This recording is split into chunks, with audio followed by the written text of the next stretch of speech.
அன்புக்குரிய சாய் உறவுகளுக்கு குரு சாய்ராமின் குருவார வணக்கம். ஒவ்வொரு வியாழக்கிழமையும் பாபாவுடைய இந்த செவிவெளி செய்தி கதைகள் ஆனந்தமான அற்புதமான பல அதிசயங்களை செய்து கொண்டிருக்கிறது. நேற்று என்கிட்ட ஒருத்தர் குலதெய்வமே தெரியல, இந்த செவிவெளி செய்தி கேட்டதுக்கப்புறம் பாபா கிட்ட வேண்டிட்டு நான் தூங்கினதுக்கப்புறம் எனக்கு பாபா கனவுல குலதெய்வத்தை கண்டுபிடிச்சு கொடுத்தார்.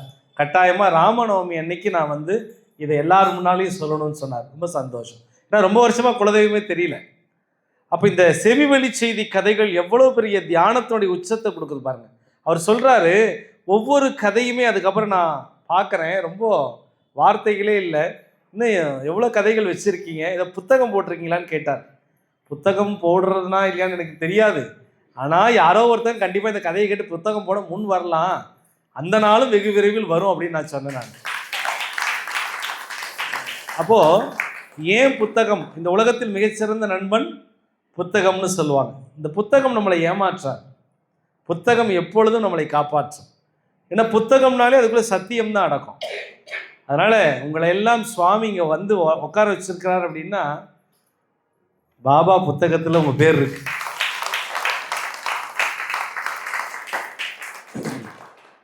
நீங்கள்லாம் இப்படி பாடுறீங்க.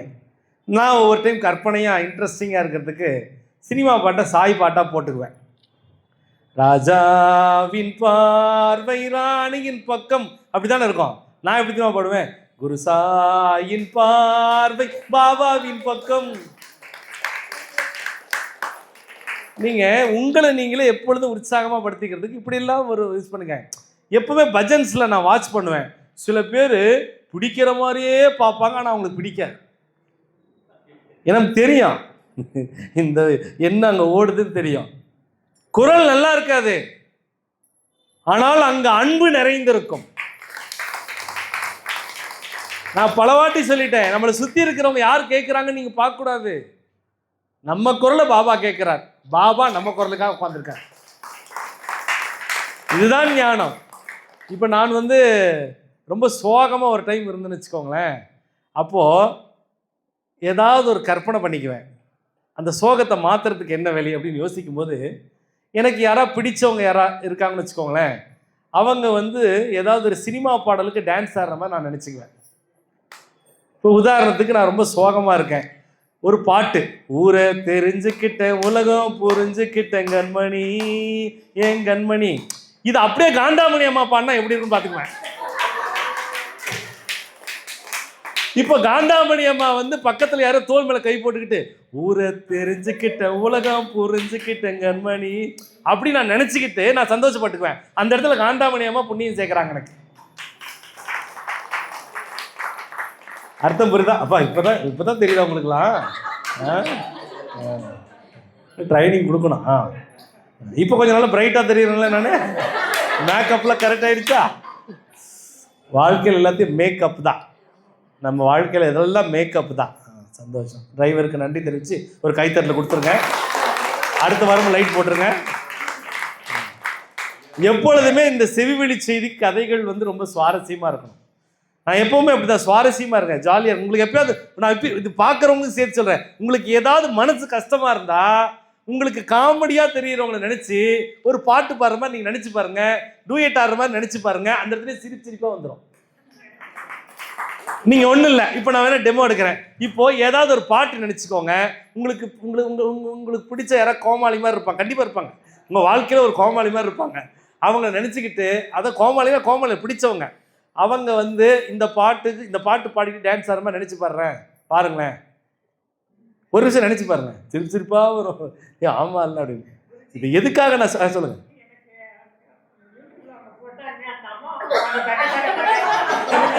யார் இந்தம்மாவா?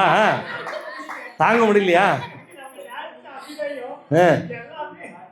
அந்த பாட்டு எவ்வளோ லைக் விழுந்துருக்குங்கிறீங்க. எனக்கு யார் இந்த கலா மாஸ்டர்லாம் கேட்க ஆரம்பிச்சிட்டாங்க எனக்கு பேக்ரவுண்ட்ல. சரி, எதுக்காக எவ்வளோ சந்தோஷம் பாருங்களேன். இந்த அம்மாவுடைய திறமை உலகம் முழுக்க இன்னைக்கு பரவி இருக்குது. இப்போ யூடியூப்பில் போயிடுச்சு தெரியுமா உன் பாட்டு, உலகமே பார்த்துருச்சு. அதனால அந்த 70 வயதுல ஆடுறாங்க பாருங்க, அதுக்கு அவங்களுக்கு பாராட்டு தெரியும். எந்த ஒரு கூச்சம் இல்லாம பயம் இல்லாம எல்லாரையும் சந்தோஷப்படுத்துறாங்க. இந்த இந்த இந்த இந்த இந்த வார்த்தைகளுக்கான அர்த்தம் என்னன்னா, இந்த சந்தோஷம், இந்த தருணம் எப்பவுமே பாபா முன்னால, பாபா வாழ்ந்த காலத்துல எல்லாருக்குமே சந்தோஷத்தை கொடுப்பாங்க. பணம் இருக்கு பணம் இல்லைங்கிறதுலாம் விஷயம் இல்லை, சந்தோஷமும் ஆனந்தமும் நிம்மதியும் கொடுக்கறது தான் பாபாவுடைய முதல் ஆசீர்வாதம்.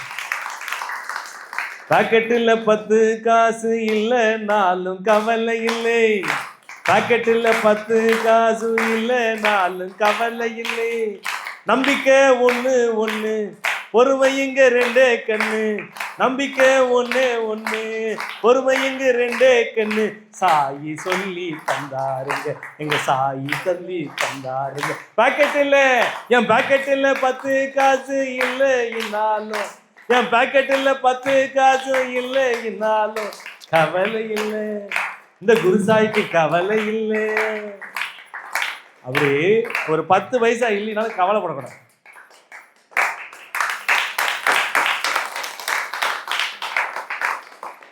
ஏன்னா அது காசு, அது வரும் போகும். ஆனா நம்பிக்கை எப்பவுமே என்ன பண்ணும், நமக்குள்ள இருக்கும். பொறுமை நம்ம கூடவே இருக்கும். நம்பிக்கையும் பொறுமையும் எப்பவுமே நமக்கு மாற்றத்தை கொடுக்கும். அதனால ஒண்ணு புரிஞ்சுக்கோங்க, வந்ததை வரவில் வைப்போம், சென்றதை செலவில் வைப்போம். இந்த ஃபார்முலா எப்பயுமே வச்சுக்கோங்க. பாபாவுடைய எத்தனையோ சீவழி செய்தி கதைகளை நான் சொல்லியிருக்கேன். இன்றைக்கும் அப்படி ஒரு அற்புதமான கதை உங்கள்கிட்ட சொல்ல அவளாக இருக்கேன். அதுக்கு முன்னால் மொபைல் ஃபோனை மட்டும் தயவு செய்து, ஏன்னா இந்த கதைகள் சொல்லப்படும் போது வேறு எதுவும் மொபைல் ஃபோன் சத்தம் போடாமல் பார்த்துக்கோங்க. ஏன்னா உலகம் முழுக்க எல்லோரும் பார்க்குறாங்க இல்லையா, அவர்களுக்காகவும் உங்களுக்காகவும் சேர்த்து தான்.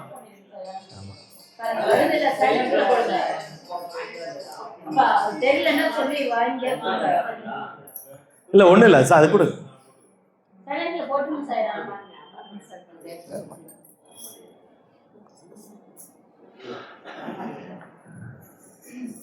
இந்த செவிவழி செய்தி கதை கேட்கறதுனால என்ன நடக்கும் முதல்ல அது சொல்லிடுறேன். ஃபர்ஸ்ட் நீங்க ஒரு விஷயத்தை நல்லா புரிஞ்சுக்கோங்க, தியானத்தினுடைய உச்சத்தை நீங்க அடைகின்ற பாக்கியம் இந்த செவிவழி செய்தி கதைகள்ல கிடைக்கும் பாபா சொல்லியிருக்காங்க. நீங்கள் புத்தகத்தை எடுத்து படிப்பதற்கு நேரம் இல்லை அப்படிங்கிற ஒரு விஷயம் இருந்தாலும், இதை படிக்கும் போதே நீங்க கேட்கும் போதே, இதை பார்க்கும் போதே புத்தகத்தை படித்ததுக்கு சமம். ஒரு பாபாவுடைய கதைகளை கேட்கும் போது என்ன நடக்கும் அப்படின்னா, முதல்ல உங்க உடம்புல இருக்கிற 7 சக்கராக்கள் சரியா வேலை செய்ய ஆரம்பிக்கும். ஞானம் பிறப்பதற்கு ஒரு திறவுகோல், ஒரு சாவி வேணும் உங்களுக்கு. உங்க பூட்டை திறக்க ஒரு சாவி வேணும். அந்த சாவி தான் பாபாவின் செவிவழி செய்தி கதைகள்.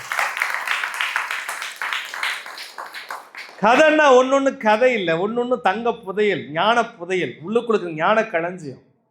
அதனாலதான் நான் எப்பொழுதுமே சொல்லக்கூடிய ஒரு ரகசியம் என்னன்னா, நீங்கள் உங்களை உணர்ந்து நீங்கள் செயல்பட வேண்டும். நம்மளை சுத்தி என்ன நடக்குதுலாம் பார்க்கக்கூடாது, நாம எப்படி இருக்கோம் அப்படிதான் நீங்க பார்க்கணும். அப்படி இருந்தீங்கன்னா நீங்க ஜெயிச்சிருவீங்க.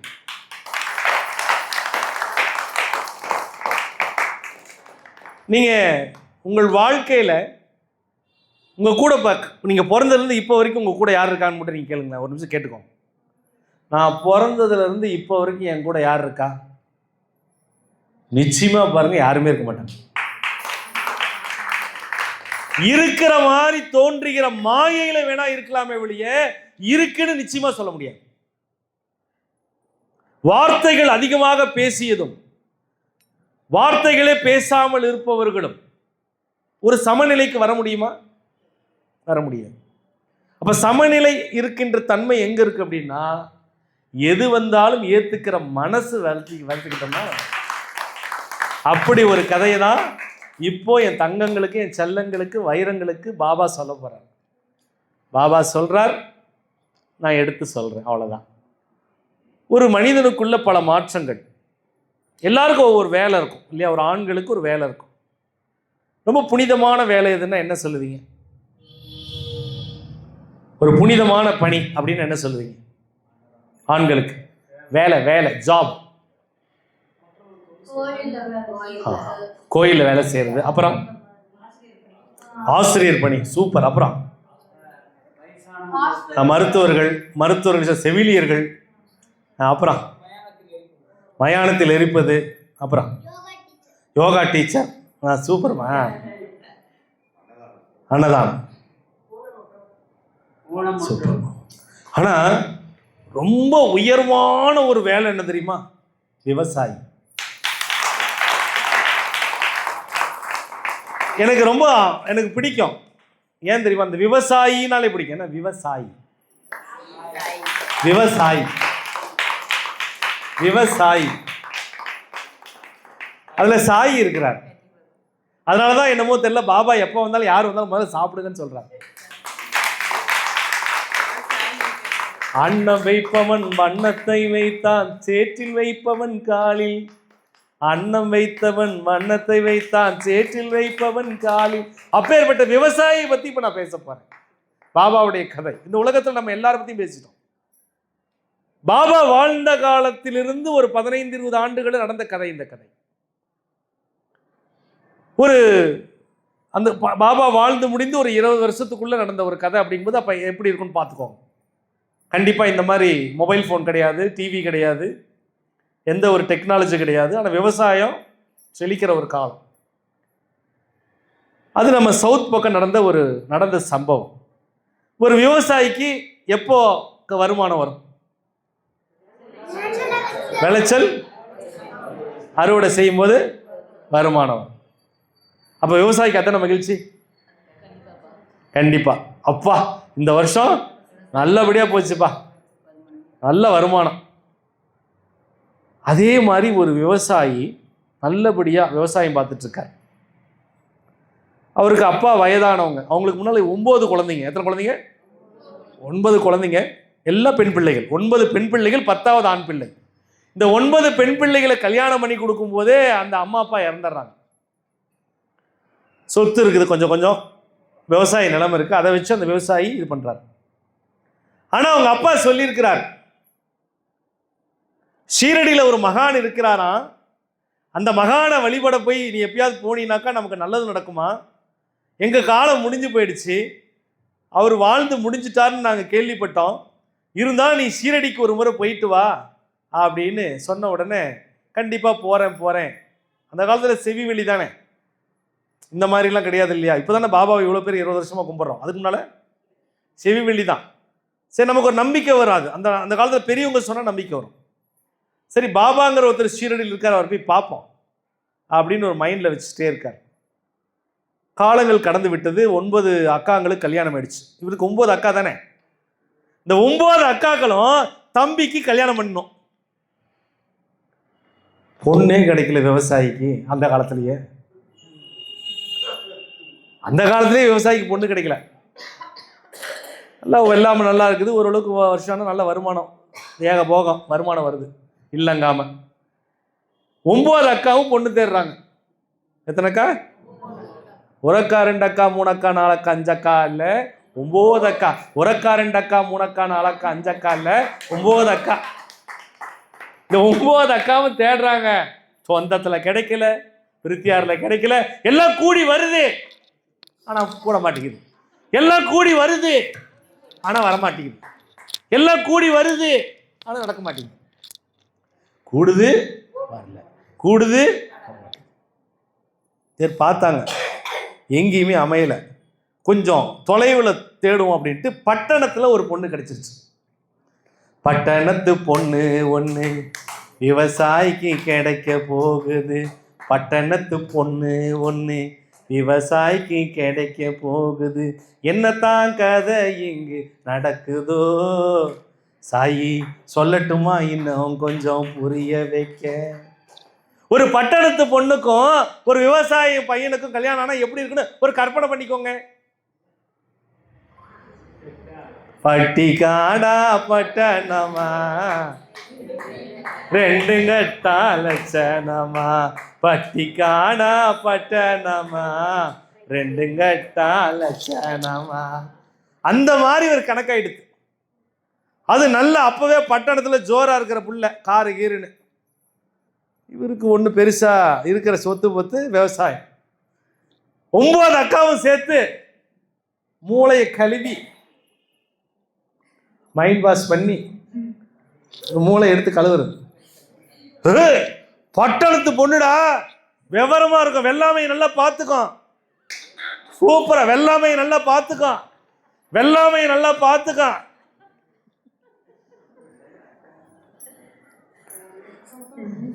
நல்லா பார்த்துக்கோ. கல்யாணத்தை பண்ணி வச்சாச்சு. அந்த காலத்துல பெரியவங்க சொன்னதானே, இவர் 1000 கனவு, இவர் முதலிரவில் உட்காந்துருக்கார். ஆஹா, பட்டணத்து பொண்ணு கல்யாணம் பண்ணிட்டோம், இன்னைக்கு முதல்ல உட்காந்து மணி கணக்கில் பேசிடணும் அப்படின்னு. ஆனால் அப்பெல்லாம் பேச முடியாதுல்ல பெரியவங்க. அது 9 அக்காவை மீறி பேச முடியுமா? 9 அக்காவை மீறி கொண்டாடிட்டு பேச முடியுமா? நீங்க சொல்லு, நாங்க பார்த்து எடுக்கிற முடிவு உனக்கு என்ன கல்யாணம் பேச்சு வேணுங்கிறது அப்பெல்லாம் சொல்லுவாங்களா இல்லையா? ஆனா இந்த 9 அக்காவும் நல்லா தான் இருக்கிறாங்க. இந்த 9 அக்காவும் நல்லா இருக்காங்க. நல்லபடியா கல்யாணம் ஆகி முதலிரவில் உட்காந்துருக்கிறாரு. வந்த உடனே அந்த பொண்ணுகிட்ட முதல் வார்த்தை அந்த மாப்பிள்ளை கேட்கிறார். என்ன கேட்கிறார்? இந்த இடம் திருமணமாய் வந்தியே, திருமணமாய் இந்த வந்த இடம் உனக்கு பிடிச்சு நீ வந்தியான்னு கேட்டார். இந்த இடம் உனக்கு பிடிச்சு வந்ததான். ஒரே வார்த்தை தான் சொல்லிச்சு, என்னை எல்லாரும் சேர்ந்து பாலுங்கணத்துல தள்ளிட்டாங்க.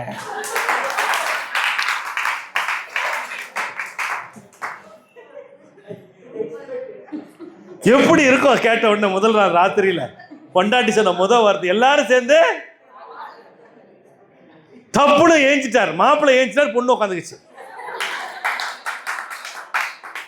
மாப்பிள்ளை ஏந்திச்சிட்டாரு, பொண்ணு டப்புன்னு உட்காந்துக்குச்சு. ஏமா என்ன ஆச்சு அப்படின்னு, எனக்கு இந்த கல்யாணத்தில் உடன்பாடு இல்லை, நான் வெளிநாட்டுக்கு போய் வாழணும்னு நினைச்சேன், அங்கே நான் அங்கே தான் இன்னும் படிக்கணும்னு நினைச்சேன். எங்கள் வீட்டில் இருக்கவங்களாம் சேர்ந்து இங்கே கல்யாணம் பண்ணி வச்சுட்டாங்க, ஜாதக பொறுத்த இங்கே தான் செட் ஆச்சுன்னு. 100 இடத்துல ஜாதகம் பார்த்தாங்க, எங்கேயும் செட் ஆகலை. என் தலையெழுத்து நீங்கள் தான் ஜாதகம் செட் ஆச்சுன்னு சொன்னாங்க, அதனால இங்கே கல்யாணம் பண்ணி வச்சுட்டாங்க. உங்களை எனக்கு பிடிக்கவில்லை. ஏன்? ஏன்னா இவர் பெருசா படிக்கல, அந்த பொண்ணு கொஞ்சம் படிச்சிருக்கு. பெருசா படிக்கல, பொண்ணு படிச்சிருக்கு, இவர் படிக்கல. அந்த காலத்துல பெண்கள் படிச்சிருந்தா பெரிய விஷயம் தானே, ஆண்கள் படிக்கல.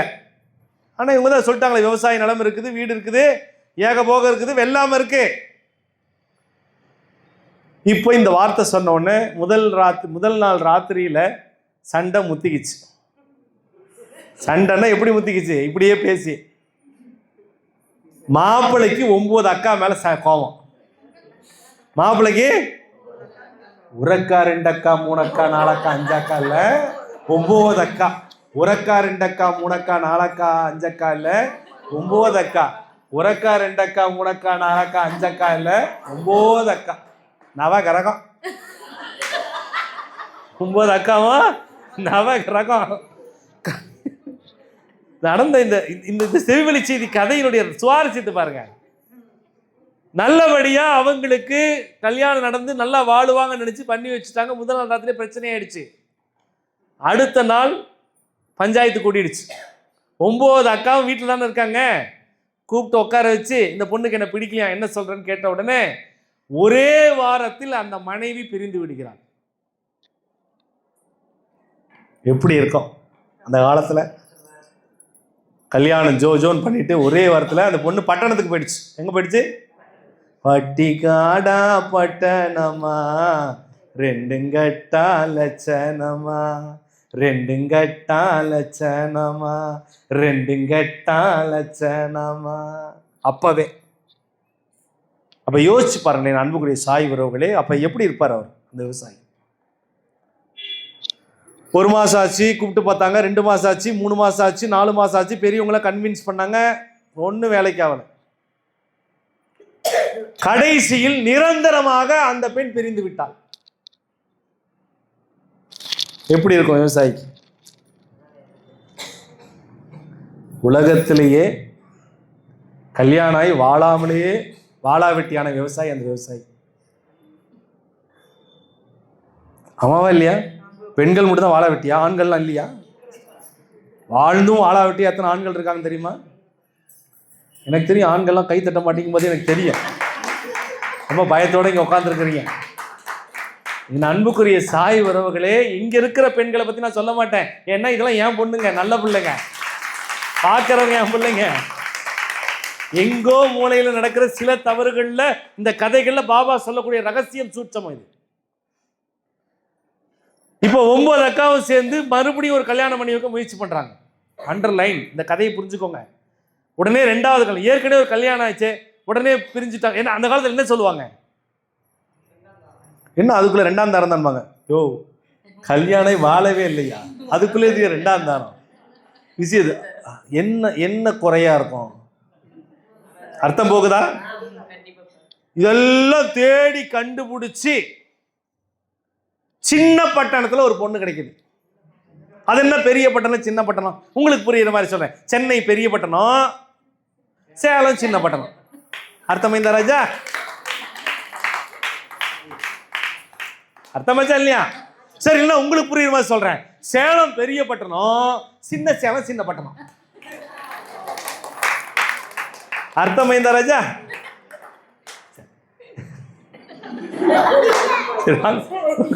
வந்துடுறேன், கதைக்கு நேரம் வந்துடுறேன்.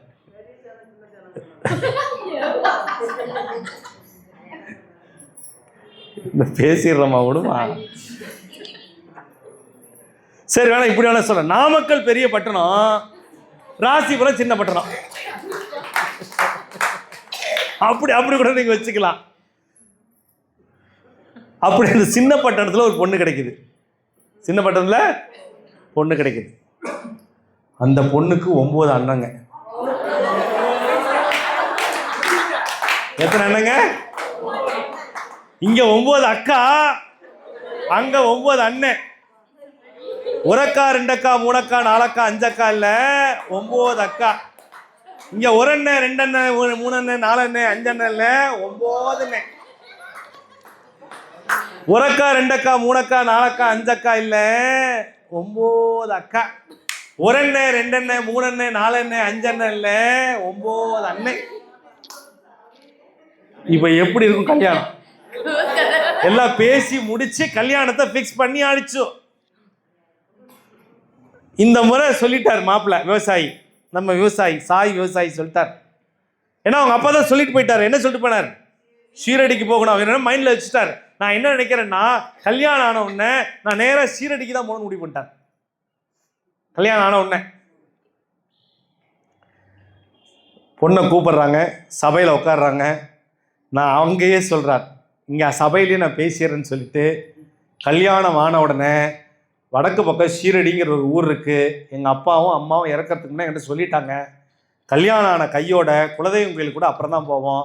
அந்த பொண்ணை கூட்டிகிட்டு நான் ஷீரடிக்கு போகணும். இதுக்கு சம்மதம்னா சொல்லுங்கள், நல்லபடியாக எல்லாம் பண்ணிக்கலாம். சம்மதம்.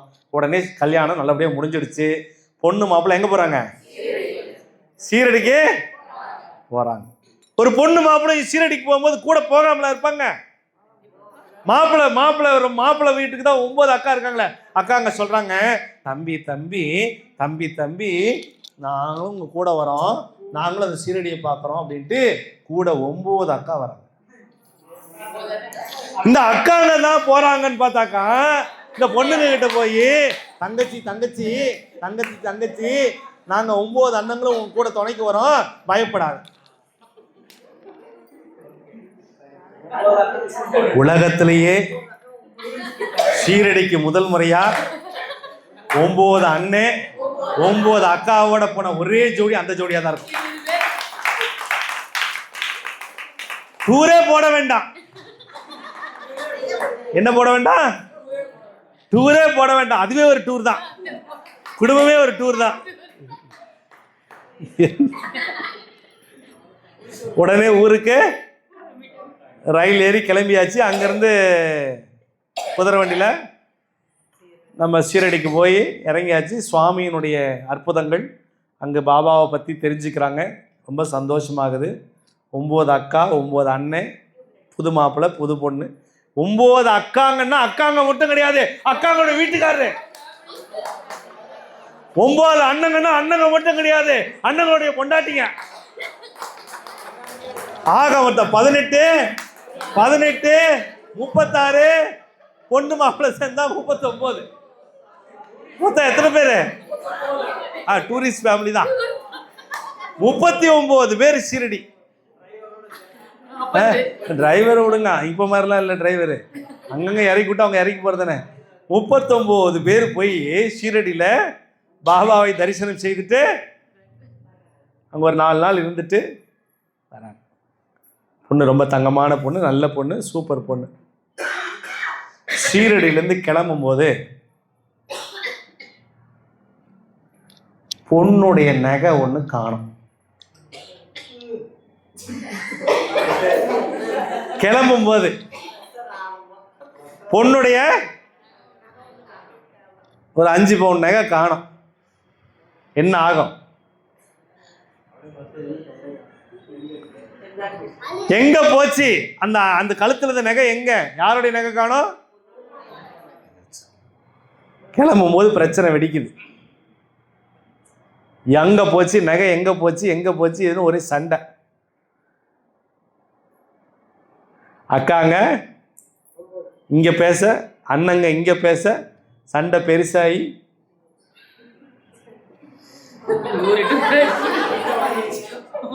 முத்திக்கு போச்சு. எத்தனை பேர் சீரடிக்கு போய்? 39 பேர் சீரடிக்கு போய் சண்டை பிரிஞ்சுட்டு சண்டை வந்து முத்தி போயிடுச்சு. அங்கேயே அந்த மாப்பிள்ளை உட்கார்ந்து இருக்கிறாரு.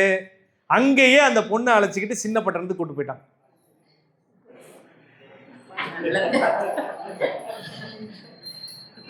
அர்த்தம் புரியுதா? பொண்ணை கொடு. எது 5 பவுன் நகைக்காக? அந்த காலத்துல நகை இங்க யாரும் திருடிட்டாங்க. பழியை தூக்கி யார் மேலேயே போடணும். யார் மேல எல்லாருமே திருட்டு பார்வை பார்க்குறாங்க. இந்த ஒரு நகை காணாம போயிடுச்சுன்னா எல்லாருமே பாருங்களேன், அந்த இடத்துல எல்லாருமே ஒரு பார்வை பார்ப்பாங்க. நான் உன்னை பார்க்கல, நீ என்ன பார்க்கல, என்ன ஒரு மாதிரி நாம எடுத்தே இருக்க மாட்டோம், நம்மளையே திருட மாதிரி பார்ப்பாங்க. பார்த்துருக்கீங்களா? இருக்கிற நகையெல்லாம் ஒழிச்சு வச்சுக்குவாங்க. அப்போ பார்த்துருக்கீங்களா? பெரிய சண்டை ஆயிடுச்சு சாய் என்பர்களே. அந்த இடத்துல எல்லாருமே பிரிஞ்சு போயிட்டாங்க. இந்த அக்காங்களும் போயிட்டாங்க, இவங்களும் போயிட்டாங்க. பொண்ணை அழைச்சிட்டு போயிட்டாங்க சின்ன பட்டணத்துக்கு.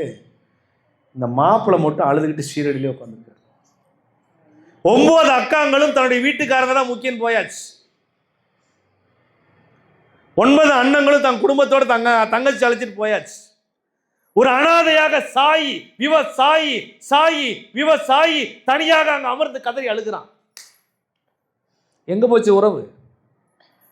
காசு இருந்தா தான் உறவு. எல்லாம் பேசுறாங்க, எல்லாம் பேசுறாங்க. பேசி பார்த்தா நான் ஒரே வார்த்தை சொல்றாரு, என்னுடைய சாய் இந்த நகை கண்டிப்பா எனக்கு கண்டுபிடிச்சு கொடுப்பார், என் சாய் நகை கண்டிப்பா எனக்கு தருவார்னு சொல்லிட்டு அவர் அங்கேயே உட்காந்துக்கிட்டார்.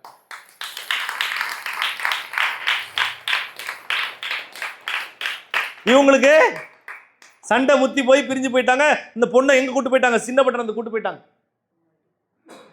இவர் பாபாவுடைய இடத்திலே இருந்த அன்புக்குரிய சாய் உறவுகளை, இந்த செவிவெளி செய்தி கதைகளை நீங்கள் இன்னும் நுணுக்கமாக கேட்கிற நேரம் இந்த நேரம். சும்மா வந்துட்டு போறது அப்படிங்கிறதெல்லாம் ரப்பர்ல போட்டு அழிச்சிருங்க. ஒரு கதை இல்லைன்னுடைய மிக முக்கியமான தருணம் இது. எல்லாருக்கும் நம்பிக்கை இல்லை பாபா மேல. இந்த 39 பேர்ல 38 பேருக்கு நம்பிக்கை இல்லை. ஏன்? இந்த கல்யாணம் ஆன பொண்ணு சொல்லியிருக்காங்கல்ல, 1000 தான் இருந்தாலும் கல்யாணம் பண்ணிட்டேன், இங்கேதான் இருந்திருக்கலாம் சொல்லியிருக்காங்கல்ல. இல்லை, புது திருமணம், சொன்ன பேச்சு பெரியவங்க, அவங்க தான் கல்யாணம் பண்ணி வச்சாங்க அப்படின்னு போயாச்சு. ஆனா ஒத்த மனுஷன், எங்க அம்மா அப்பா சொல்லியிருக்கிறாங்க, சீரடியில் இருக்கிற இந்த பக்கிரி, இந்த மகான் கண்டிப்பாக நல்லது செய்வார், நான் இங்கதான் உட்காருவேன்.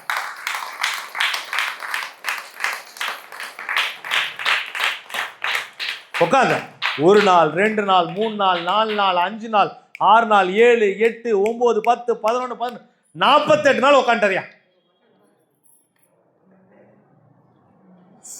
48 நாள் உட்காண்டார். 48 நாள் பாபாவை கரைச்சு குடிக்கிறார். ஷிரடி சாய்பாபா வாழ்ந்த காலத்தில் என்னெல்லாம் நடந்துச்சு, பாபா என்னெல்லாம் அற்புதம் செய்தார், அந்த துணி நெருப்பினுடைய ரகசியம் என்ன, பாபா என்ன பண்ணுவார், என்னெல்லாம் மக்களுக்கு செஞ்சார் அப்படிங்கிறதுல அவர் ஒன்னே ஒரு விஷயத்தை கண்டுபிடிச்சார். பாபா எல்லோரையும் சமமாக நடத்தினார் என்பதை அவர் அறிந்து கொண்டார்.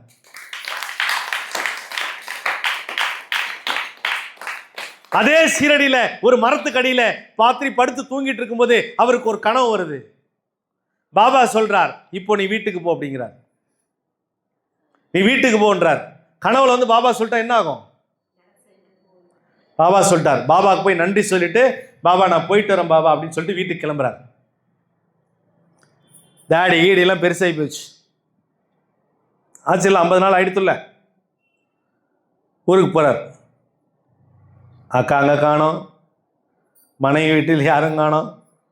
விவசாயம் பார்த்துட்டு, விவசாயெல்லாம் பக்கத்தில் அவங்க கூட வேலைக்காரங்களாம் எல்லாம் சொல்லிவிட்டு வந்ததில் அப்படி பார்த்தோன்னே அப்படியே பார்க்குறாரு.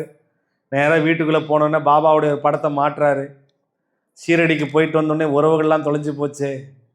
இப்போ தான் புரிஞ்சுக்கிட்டேன், நீ தான் நிஜமான உறவு, மற்றதெல்லாம் பொய்யான உறவு. சீரடிக்கு போன உடனே தான் எனக்கு உண்மையை புரிய வச்ச பாபா. எல்லா போலியான உறவுகள், மாயையான உறவுகள், அத்தனையும் 5 பவுன் நகைக்காக இருந்த உறவுகள், ஒரு காசுக்காக, தங்கத்துக்காக என்னிடம் பேசி இருக்கிறார்கள். அந்த சண்டை போட்டோன்னே எல்லாரும் என்னை விட்டுட்டு போயிட்டாங்க. தம்பி தம்பி தம்பின்னாங்க. எல்லாம் தங்க கம்பியா போய் இரும்பு கம்பியா மாறிட்டேன். அவங்க வீட்டுக்காரனும் எஸ்கேப் போயிட்டாங்க. பத்தியா, மனசு வலிக்குது. அம்மா படத்துக்கு முன்னால், அப்பா படத்துக்கு முன்னால் ஓரமாக பாபா போட்டோ வைக்கிறார், விளக்கேற்றுறார். எப்போவுமே பாபாவுக்கு பிடிச்சது விளக்கேற்றுறது தான். எல்லாரையும் சமமாக நடத்தணும் முடிவு பண்ணிட்டார். யாரையும் நம்ம பாகுபாடு அன்னையிலேருந்து தன்னுடைய வேலை செய்கிறவங்க, தனக்கு கீழே இருக்கவங்க எல்லாத்தையும் சரிசமமாக நடக்க ஆரம்பிச்சிட்டார். எல்லாம் சாய் பார்த்துக்குவார்னு சொல்ல ஆரம்பிக்கிறார். நாட்கள் கடந்து செல்கிறது.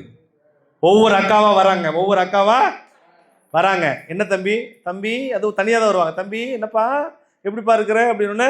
தம்பியினுடைய முகத்தை, ஜாடையை, நடைமுறையெல்லாம் பார்க்கும்போது என்ன ஒரு மகான் மாதிரி ஆயிட்டாரு, என்ன ஒரு குரு மாதிரி ஆயிட்டாருன்னு இவங்க பார்க்குறாங்க. யாராவது நகையை பற்றி பேசினா தயவுசெய்து என்கிட்ட பேசாதீங்க, போயிடுங்க அப்படின்றார். 5 பவுன் நகைக்காக நீங்கள் நினைச்சிருந்தா 9 அக்காக்களும் ஆளுக்கு ஒரு கால் பவுன், 2 1/2 பவுன் கொடுத்துருந்தா கூட 5 பவுனை முகத்தில் விசிறிட்டு நம்ம வாழ்க்கையை நான் வாழ்ந்திருப்பேன்ல. யாராவது கொடுத்தீங்களா ஒரு 1/2 பவுனாவது, 1/4 பவுனாவது? உங்கள் நகன் ஓடி போயிட்டீங்கல்ல. என்ன இப்படிலாம் பேசுகிற? நீ அக்கா தானே, கல்யாணம் பண்ணி வச்சல, கடைசி தம்பி தானே, பார்க்கணும் இல்லை அப்படின்னு கேட்குறார். உரிமையில் கேட்குறார். எல்லா அக்காக்களுக்கும் அதே பதில் தான். இப்போ வரைக்கும் யாராவது பொண்ணு வீட்டில் போய் பேசுனீங்களா? இல்லை. நீ வராமல் எங்கே போய் பேசுறது? நீங்கள் தானே இப்போ அம்மா ஸ்தானத்தில் இருந்திருக்கணும். பேசலை. கேட்டால் 5 பவுன், அதனால் 5 பவுனை பற்றி கேட்பாங்க, அதனால் போல. எதை பற்றி என்கிட்ட பேசாதீங்க, நான் பார்த்துக்கிறேன் அப்படின்றார். வாங்க சாப்பிடுங்க, என் வாழ்க்கையை பற்றி பேசாதீங்க. கடைசியில் அக்கா அங்கே வரதே இல்லை. தம்பி இப்படி சொல்லிட்டா அப்படின்னு கோச்சுக்கு இதில் கோபம் வேற வந்துடும். நீங்கள் கோபப்பட்டாலும் எனக்கு உங்கள் மீது கோபம் வராது. ஏனென்றால் என் உண்மையான உறவு யார் என்று எனக்கு பாபா காமித்து விட்டார்.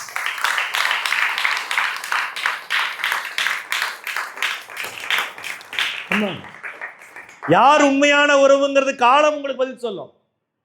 இங்க உட்கார்ந்துருக்க ஒவ்வொருத்தருக்கும் நான் சொல்றேன், உங்களுடைய உண்மையான உறவு யார் என்று உங்களுக்கு காலம் பதில் சொல்லும். நீங்க எதெல்லாம் உறவு நினைச்சிட்டு இருக்கீங்களோ அதெல்லாம் உறவே இல்லை.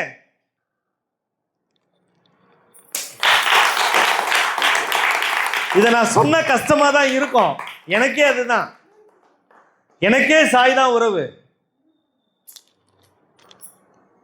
பாபா எப்பொழுதும் உங்களை எப்படி என்ன சொல்றேன்னா, உங்களுக்கு ஒரு உறவு இருக்காங்க பக்கத்தில் அப்படின்னா அது ஆசீர்வாதமா மட்டும் நினைச்சுக்கோங்க.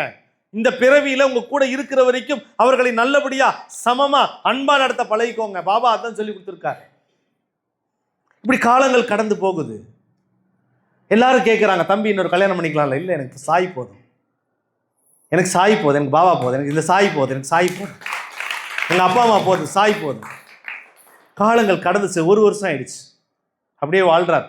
அப்படியே விவசாயம் பார்க்குறாரு, வேலை செய்கிறவங்களுக்கு கூலி கொடுக்குறாரு, சாப்பிட்றாரு, அம்மா அப்பாவுக்கு விளக்கு போடுறாரு, பாபாவுக்கு விளக்கு போடுறாரு, தனியாக வாழ்கிறார்.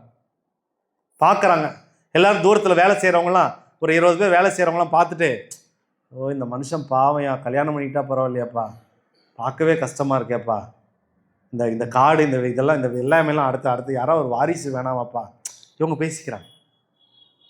போன பொண்ணு முதல் கல்யாணம் முதல் ராத்திரியிலே போயிடுச்சு. 2வது கல்யாணம் ஷீரடியில் போய் இந்த மாதிரி ஒரு சூழ்நிலையை போய் 5 பவுன் நகையில் போயிடுச்சு. இப்படி ஆயிடுச்சேப்பா, ரொம்ப வேதனையாக இருக்கு. ஒரு நாள் அந்த வேலை செய்கிறவங்க ஒரு 20 பேரும் சேர்ந்து அவர்கிட்ட உட்காந்து பேசணும் முடிவு பண்ணுறாங்க. என்னைக்கு பேசலாம்? அவருக்கு பிடிச்ச நாள் வியாழக்கிழமை. வியாழக்கிழமை மட்டும் ரொம்ப சந்தோஷமா இருப்பார். யாரு? விவசாயி. யாரு? விவசாயி. உடனே எல்லோரும் சேர்ந்து அந்த 20 பேரும் உங்ககிட்ட கொஞ்சம் பேசணும்னு சொல்லி உட்காடுறாங்க. வாங்க உட்காருங்க. அந்த சமமா நடத்துறாரு இல்லையா, வாங்க வீட்டுக்குள்ள உட்காருங்க. எப்படி எங்க தாத்தா சமமா அவங்களெல்லாம் பார்த்துக்கிறாரு மாதிரி வாங்க உட்காரு. என்ன சாப்பிட்றீங்க, என்ன வேணும், வாங்க சொல்லுங்க. எங்களுக்கெல்லாம் ஒரு வேண்டுகோள், நீங்கள் நல்லபடியாக வாழணும், உங்களுக்கு ஒரு வாரிசு வேணும், அதை நாங்கள்லாம் பார்க்கணும், எங்கள் ஆசையை நிறைவேற்றுவீங்களா? அவங்க உணர்வுகளை புரிஞ்சுக்கிறார்.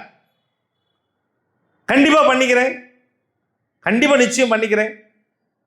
ஆனால் என்னுடைய சின்ன சேலம்னு வருது, சின்ன பட்டணத்துக்கு போன அந்த மனைவி என்ன ஆனாங்கன்னு தெரியல. யாரும் எதுவும் கேட்கல, நானும் போய் பேசல. அவங்களுக்கும் கணவன் இங்க இருக்கான்னு நினைச்சு கேட்கல. ஆனா என் சாய் மேல நம்பிக்கை இருக்கு. நிச்சயம் அப்படி செய்யணும்னு நினைச்சீங்கன்னா பாபா கிட்ட நீங்க 20 பேரும் பிரார்த்தனை பண்ணிக்கோங்க.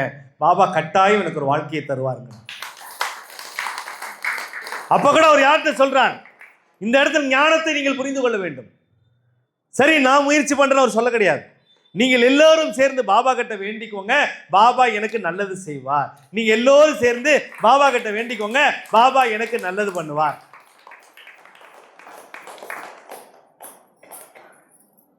நீங்க எல்லோரும் சேர்ந்து பாபா கிட்ட வேண்டிக்கோங்க, அப்பதான் பாபா எனக்கு நல்லது பண்ணுவார்.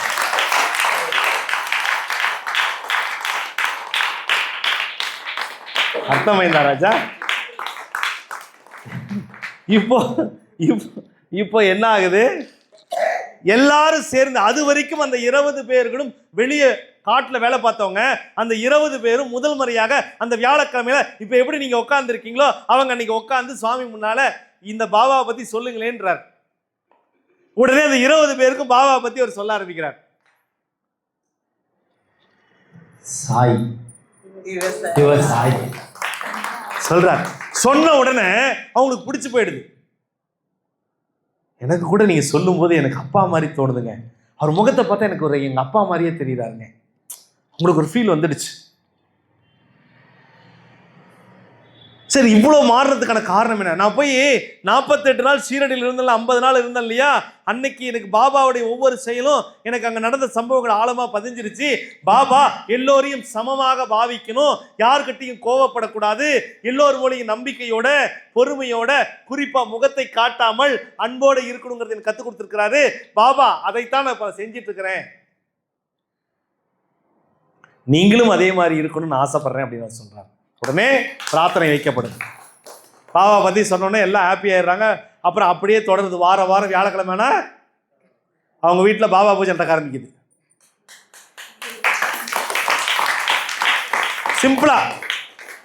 சிம்பிளா ஓரளவுக்கு ஒரு 1/2 மணி நேரம் இந்த பூஜையெல்லாம் நடக்குது. அவர் தான் சிறப்பாக ஆரத்தியெல்லாம் எடுக்க ஆரம்பிச்சிடுறாரு. நல்லபடியாக அங்கே பூஜை நடக்குது.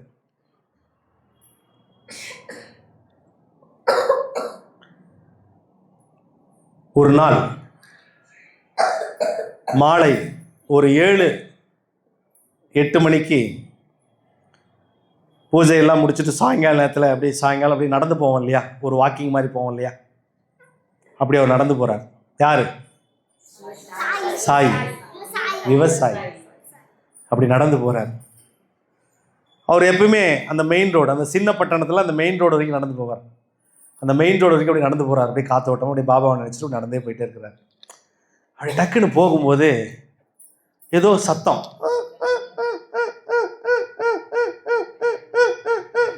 என்னடா சவுண்டு கேட்குதுன்னு போய் பார்க்குறாங்க.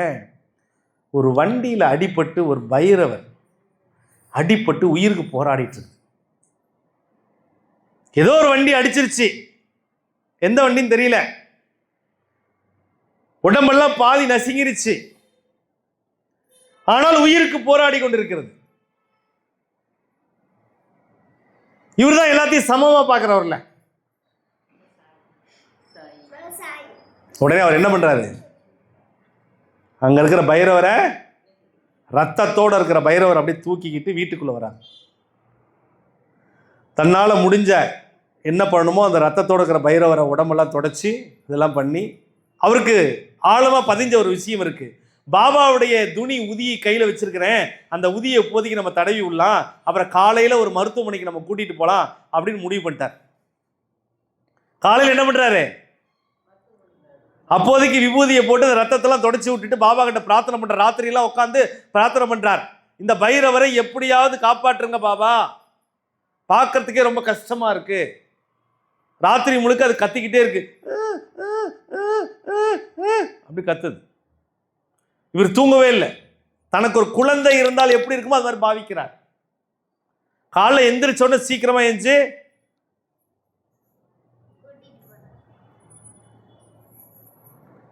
மருத்துவமனை கூட்டிட்டு போறார். உடனே அதுக்கு மருந்தெல்லாம் வச்சு, உள்ளெல்லாம் அடிபட்டிருக்கு, எறும்பெல்லாம் நொறுங்கி போச்சுட்டாங்க, கூடுறது கொஞ்ச நாள் ஆகும்னு சொல்லிட்டாங்க. எடுத்து போடவும் மனசு இல்லை. மருந்தெல்லாம் போட்டு கட்டு போட்டு எங்கே மறுபடியும் கூட்டிகிட்டு வராரு? வீட்டுக்கு கூப்பிட்டு வரார். ஒரு 4 மாசத்துல ஜம்முன்னு ஆயிடுது.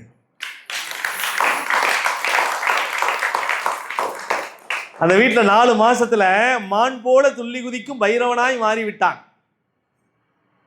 மான் போல துள்ளி குதிக்கும் பைரவனாய் மாறிவிட்டான். மான் போல துள்ளி குதிக்கும் பைரவனாய் மாறிவிட்டான். எங்கே போனாலும் கூட வரும், என்ன வேணாலும் இது பண்ணோம், அவர் கூடயே படுத்துக்கும், சாப்பிடும், எல்லா வேலையும் பண்ணோம். ரொம்ப சந்தோஷமாயிடுச்சு. நல்ல குணமான உடனே அவருக்கு ஒரு ஃபீல், நமக்குன்னு ஒரு உறவு பாரியா வந்திருக்கியா.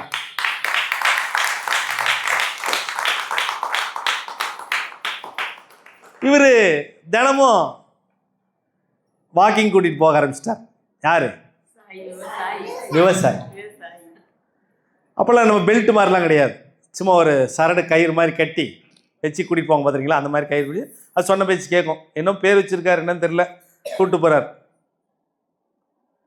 ஆனால் இப்போ ரோடுக்கு முன்னால் வரைக்கும் தான் போகிறார், அது வரைக்கும் போகல. இந்த முறை என்னமோ தெரியல, ரோடு வரைக்கும் போகலாமேன்னு போகிறாரு. மறுபடியும் ஒரு சத்தம்,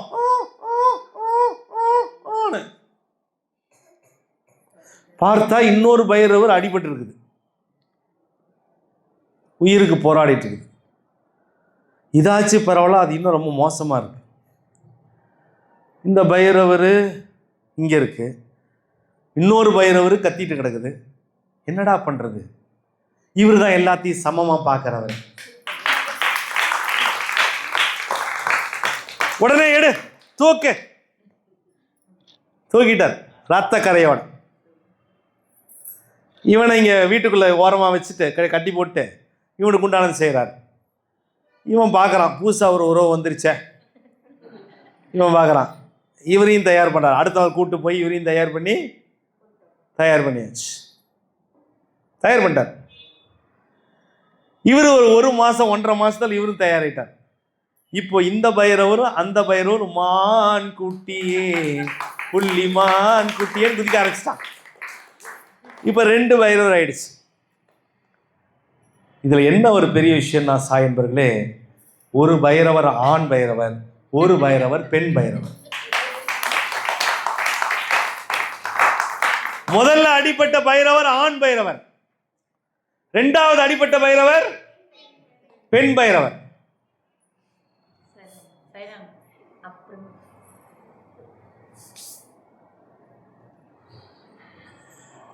ரெண்டாவது அடிப்பட்ட பைரவர் பெண் பைரவர். திட்டத்தில் 2 ஒரே வயசு. ஆண் பைரவரும் பெண் பைரவரும் ஒன்று சேர்ந்தாச்சு. ஒரு வீட்டில்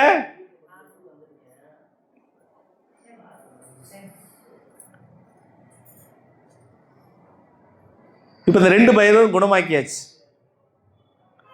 இப்ப அப்படியே படுத்து தூங்கிட்டு இருக்காரு. ராத்திரி ஒரு கனவு வருது. நான் உன்னை பார்க்க வருவேன். யாரை பார்த்து சொல்றாரு? விவசாயி. பாபா சொல்றார், நான் உன்னை பார்க்க வருவேன். கனவு வந்த உடனே ஒன்னும் புரியல அவருக்கு. தப்புன்னு ஏந்திரிச்சிடுறார். நான் உன்னை பார்க்க வருவேன். இவர் பாபா கிட்ட போய் ராத்திரியில கனவுல வந்து, ஏன் பாபா நான் எப்ப பாபா வருவீங்க? கனவு வந்துடுச்சு இல்லையா?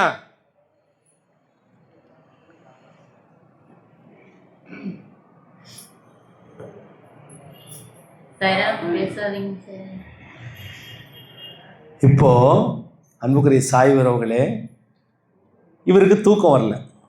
ஏன்னா கனவுல வந்து சொன்னது யாரு? என்னன்னு சொன்னாரு? நான் உன்னை பார்க்க வருவேன். இப்ப அடுத்த நாள் கனவுல வராரு, நான் உன்னை பார்க்க வந்து விட்டேன்.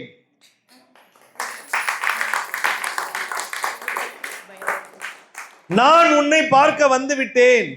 ஐயோ, எனக்கு ஒன்றும் புரியலையே. இவர் வாழ்க்கையில அக்கா மேல வச்சிருந்த லவ்வை விட, 2 பொண்டாட்டிக்கு மேல வச்சிருந்த லவ்வை விட, உறவுகளை விட, அங்க பைரவர்கள் வச்சிருந்த லவ்வை விட பாபா மேல வச்சிருக்க லவ் அதிகம்.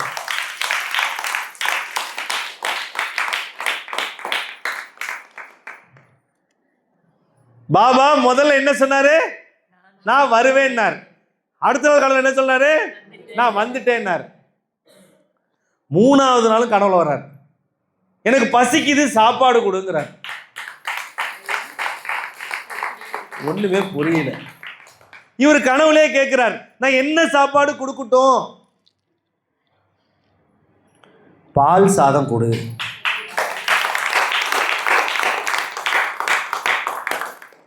இவருக்கு ஒன்றும் புரியல.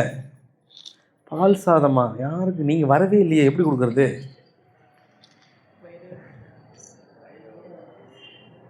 புரியல. 4வது நாள் கனவுல வராருமா, பால் சாதம் ஏன் இன்னும் கொடுக்கல? நீங்க வந்தாதானே பால் சாதம் கொடுக்க முடியும்.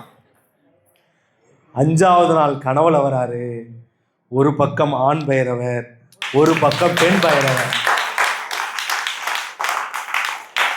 2 பைரவரோட அவங்க வீட்டு பைரவரோட 2 கையில நிக்கிறார். இவங்க யார் தெரியுமா? நானு ஷீரடியில இருக்கிறேன், எனக்கு முன்கூட்டியே செய்தி சொல்றவங்க இவங்க தான். இவங்க தான் எனக்கு நல்லது கெட்டது வரவன் யாரு, நல்லவனா கெட்டவனா, பார்க்கிற பார்வை நல்ல பார்வையா கெட்ட பார்வையா, வஞ்சகனா வஞ்சகனா, எல்லாத்தையும் சொல்றவங்க இவங்க தான். நான் மனுஷங்க கிட்ட கூட அதிகமா இருக்க மாட்டேன்.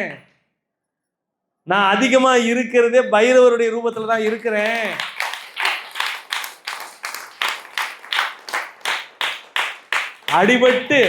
அடிபட்டு கிடந்த என்னையே தூக்கிட்டு வந்து காப்பாத்திட்ட.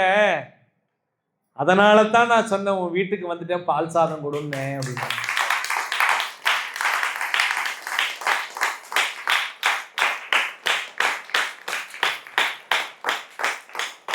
அப்படியே அந்த 2 பைரவரை போய் தட்டி கழுவி கொஞ்சி முத்தம் கொடுத்து, பா சாயி சாயின்னு அந்த பைரவருடைய காலில் விழுந்து ஆசீர்வாதம் வாங்கிட்டு, நான் இன்னையிலிருந்து உங்களை பார்க்கும்போது நான் சாயாதான் பார்ப்பேன் அந்த சாயி சொல்லும்போது,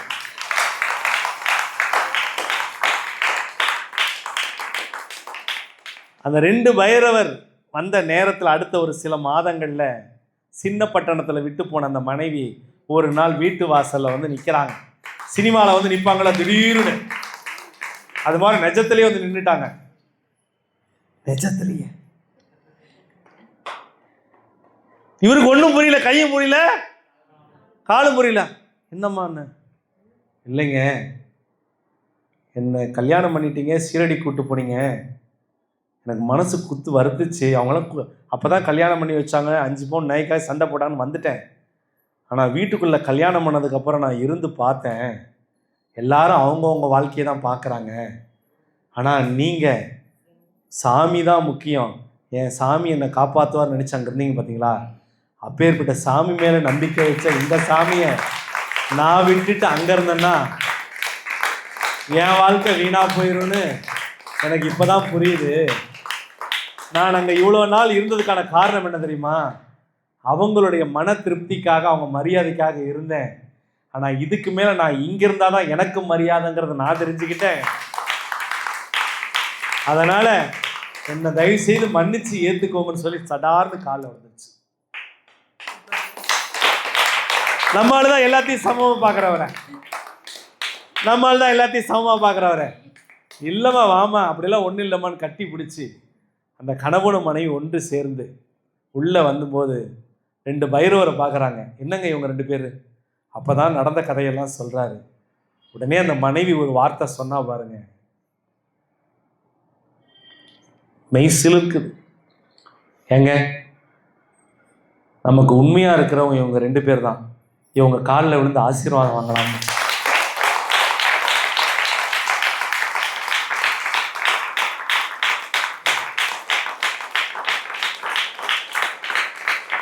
அந்த அந்த புருஷனும் பொண்டாட்டியும் வாழ்க்கையில் பெரியவங்க காலில் விழுந்து முத ஆசீர்வாதம் அங்கங்கே வாங்குவாங்க. ஆனால் அந்த ஆண் பைரவர் பெண் பைரவர் பக்கத்தில் 2 பேரும் சமமாக நின்று ஆசீர்வாதம் வாங்கும்போது அந்த விவசாயி தலையையும் அந்த விவசாயி மனைவியினுடைய தலையும் அந்த 2 பைரவரும் நக்கிறாங்க.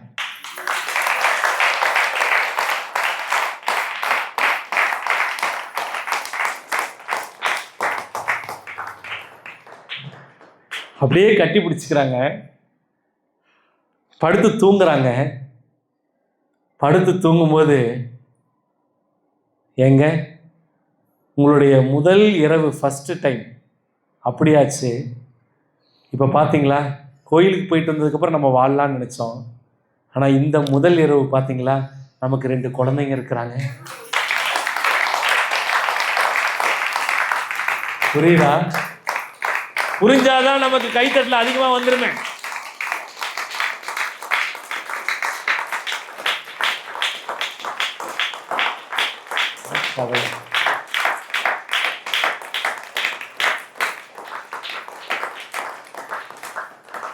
நான் அதுக்கப்புறம் அவங்களுக்கு குழந்தை பிறக்குது. அதுக்கப்புறம் அவங்க நல்லா வாழ்கிறாங்க. அதுக்கப்புறம் 9 அக்காங்க, 9 அந்த இவங்கெல்லாம் வராங்க, உறவுகள்லாம் வராங்க. இதில் ஹைலைட்டான விஷயம் என்ன தெரியுமா? இவங்களுக்கு 5 பவுன் நகை போட்டாங்க இல்லையா மாப்பிள்ளை வீட்டில், பொண்ணுடைய அண்ணங்க. அதில் 7ஆவதாக இருந்த அண்ணன் தான் அந்த நகையை எடுத்திருக்கான். அவனே ஒரு நாள், நான் தான் நகையை எடுத்தேன், 5 பவுன் திருடிட்டேன், 10 பவுனாக தரேன்னு சொல்லி கொடுத்துட்டான்.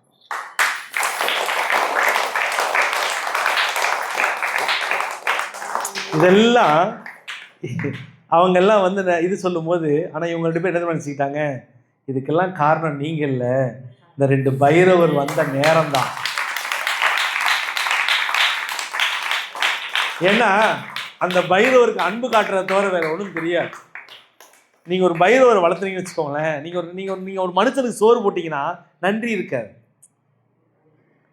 நீங்கள் ஒரு மனுஷனை உட்கார வச்சு கடைசி வரைக்கும் அவனை ஒரு 10 வருஷம் பார்த்துக்கிட்டு சோறு போட்டு பாருங்களேன், வச்சு செய்வான் ஒரு நாள். உங்களை அனுபவத்தில் சொல்றேன், வச்சு செய்வான். நேரம் பார்த்து குத்துவான். பார்க்குற பார்வை தப்பா இருக்கும், வெளிய வார்த்தை தப்பா பேசும். இதெல்லாம் மனுஷங்க பண்றது.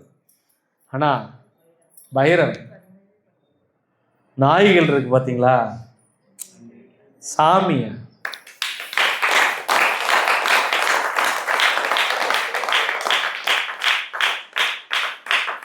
அவர் தன்னுடைய எஜமானிய கடைசி வரைக்கும் கண் கலங்காம பார்த்துக்கிற ஒரே ஜீவன்னா அது பைரவர் மட்டும்தான். நீங்க உண்மையாலுமே சாமியை தினம் பார்க்குறீங்க அப்படின்னா ரோட்ல போற பைரவர்கள் தான். ரோட்ல நீங்க திரியிறது என்னமோ உங்களுக்கு வேணுமோ அது நாயின்னு நீங்க நினைக்கிறீங்க. நாய் இல்லது, சாமி. சாமி ஒரு வார்த்தை சொல்லுவாங்க, ரோட்ல நாய் மாதிரி அடிபட்டு சாவடான்பாங்க. கேள்விப்பட்டிருக்கீங்களா? கோவத்துல, டேய் நீ ரோட்ல அடிபட்டு நாய் மாதிரி சாவடான்பாங்க. ஆனா நான் சொல்றேன், மனுஷன் அந்த புத்தி வச்சான்னா அவன்தான் அழிவான்.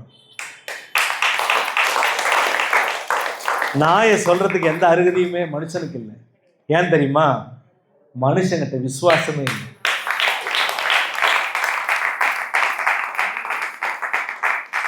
மனுஷங்கிட்ட விசுவாசம் இல்லை, நன்றி இல்லை. நன்றி இல்ல மனுஷங்கிட்ட நீங்க எதிர்பார்க்காதீங்க. ஆனால் சாய் சொல்றாரு, விவசாயி புரிய வச்சாரு, விவசாயினுடைய மனைவி புரிஞ்சுக்கிட்டாங்க.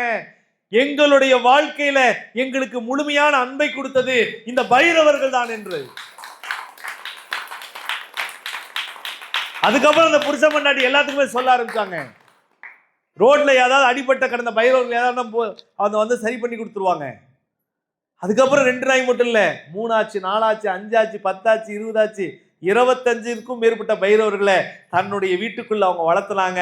கடைசி காலம் வரைக்கும் பாபாவை சுற்றி எப்படி பைரவர்கள் இருந்தார்களோ அந்த கணவன் மனைவியை சுற்றி கடைசி வரைக்கும் அவர்களுடைய கடைசி காலத்தில் கூட அவங்க இறக்கிற தருவாயில கூட அந்த கணவனையும் மனைவியும் சுற்றி ஒரு 25க்கும் மேற்பட்ட பைரவர்கள் இருந்தார்கள். கடைசி வரைக்கும் விடுறாங்க. ஒன்று மாத்தி ஒன்று சொல்ல. இப்போ இந்த இந்த இந்த இந்த மரண வீட்டில் பிடிச்சுக்கலாம். அந்த புருஷனும் முன்னாடி இறந்துட்டாங்க. அந்த மரண வீட்டில் உண்மையா அழுகிறவங்க யாரு மனுஷன் நினைக்கிறீங்களா? மனுஷன் 4 நாள் அழுதுட்டு 5ஆவது நாள் தான் வேலையை பார்ப்பாயா. ஆனா இது அப்படி இருக்காதியா. எஜமானுக்காகவே உட்காந்து அழுது அழுது அழுது அழுது அழுது தன் எஜமானுக்காகவே உட்காந்து அழுது அழுது அழுது உயிர் விட்ட எத்தனை பைரவர்கள் நீங்கள் பார்த்திருக்கிறீங்களா?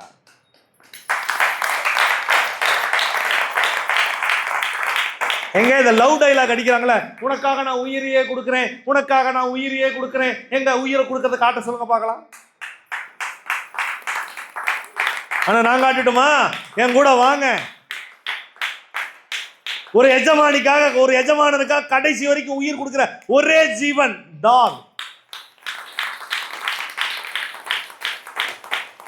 ஏன் டாக்னு சொல்றேன் தெரியுமா? அதை திருப்பி போடுங்க. God dog, God, God dog, dog God, God dog, dog is God, God is dog. அவ்வளவுதான். புரிஞ்சா?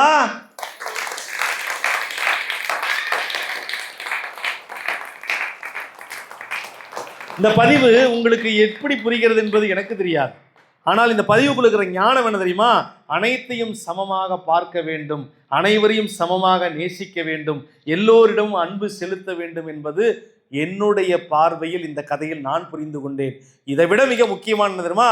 உங்களை உண்மையாக நேசிக்கிற உயிர் ஜீவன் யார் என்று நீங்க பார்த்தீங்கன்னா மனுஷங்களை விட பைரவர்களுடைய விசுவாசமும் பாசமும் கோடி ரூபாய்க்கு மேல, பல கோடிக்கு. மறுபடியும் சொல்றேன், உங்ககிட்ட சச்சரிதம் இல்லை என்றால் உங்ககிட்ட நான் சொல்லக்கூடியது ஒரே ஒரு வார்த்தை தான். சச்சரிதம் படித்து பாருங்க. அதுல பாபா சொல்லி இருப்பாரு, என்னுடைய விசுவாசிகள் என்னுடைய சீரடி எல்லைக்குள் நான் நிறுத்தி இருக்கிறேன். அவங்க உள்ள வரும்போதே அவங்க யாரு என்ன ஏது முழு ஜாதகத்தை என்கிட்ட கொடுத்துருவாங்க. அதனாலதான் உங்களை பற்றி நான் முன்கூட்டியே சொல்றேன். உங்ககிட்டலாம் சொல்லக்கூடியது ஒன்னே ஒன்று தான். நீங்கள் வீட்டில் 25 நாய் 30 நாய் வளர்த்தணும்னு நான் சொல்ல வரல. உங்கள் வீட்டில் உங்கள் தெருவில் இருக்கக்கூடிய ஏதேனும் ஒரு பைரவர் அடிபட்டிருந்தா, ஏதேனும் ஒரு பைரவருக்கு உடம்பு சரியில்லைனா தயவு செய்து அதற்குண்டான தொலைபேசி அரசு சார்ந்த நம்பர் இருக்கு, அதற்கு தொடர்பு கொண்டு பைரவருக்கு இந்த மாதிரி பிரச்சனை இருக்குன்னு சொல்லுங்க. தயவு செய்து யாரேனும் கல் எடுத்து பைரவரை அடிக்க போனா அவங்கள திருப்பி போய் நீங்க அடிங்க நான் சொல்ல வரேன்.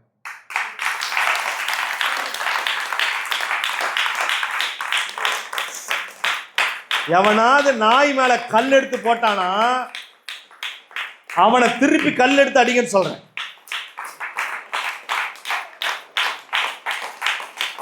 நான் சொல்றது கோபமா தான் சொல்றேன். இத பாக்குறவங்க யாராவது நாய் ஹேட்டர்ஸ் சொன்னாங்கன்னா அவங்க பார்த்தாலும் சந்தோஷம் தான். ஏன் தெரியுமா? என் வார்த்தைகள் உங்களுக்கு கல்லறிவா இருக்கட்டும். என் வார்த்தைகள் உங்களுக்கு கல்லடியாக இருக்கட்டும். ஏன் தெரியுமா அதை அடிக்க வேணாம்னு சொல்றேன்? அது உன்னை ஏதாவது பண்ணிச்சாயா?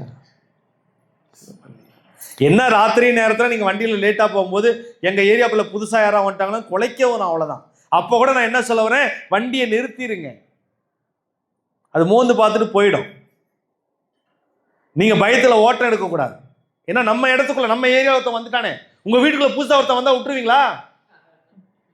உங்கள் வீட்டுக்குள்ளே புதுசாக ஒருத்தன் வந்தால் விட்டுருவீங்களா? அந்த நிலை உங்களுக்கு புரிஞ்சுக்க வேணாம். உடனே கல்ல தூக்கி ஓங்கி அடிக்கிற மனுஷனா மிருகமாடா நீங்களாம். நான் சாய் சொல்லி கொடுத்துருக்கேன். சாய் உறவுகள் இனி வரும் காலங்களில் ரோட்ல திரிகிற ஒவ்வொரு பைரவர்களையும் பூனைக்குட்டியும் நீங்கள் சாப்பாடு வெளியே வச்சு கூட போடுங்க, தண்ணி வெளியே வச்சு கொடுங்க. ஆனால் உங்கள் தெருவில் உங்கள் வீட்டு பக்கத்தில் அடிப்பட்டவர்கள் யாரேனும் இருந்தால் தயவு செய்து அவர்களை உங்கள் உறவாக நினைத்து காப்பாற்றுங்கள்.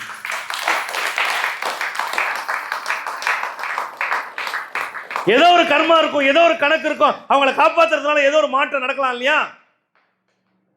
ஏன் தெரியுமா? அவங்க கிட்ட சூது கிடையாது, அவங்க கிட்ட சூது கிடையாது, அவங்க ஏமாற்ற மாட்டாங்க, அவங்க பொய் சொல்ல மாட்டாங்க. உங்களுக்கு ஒரு ரகசியம் சொல்லட்டுமா?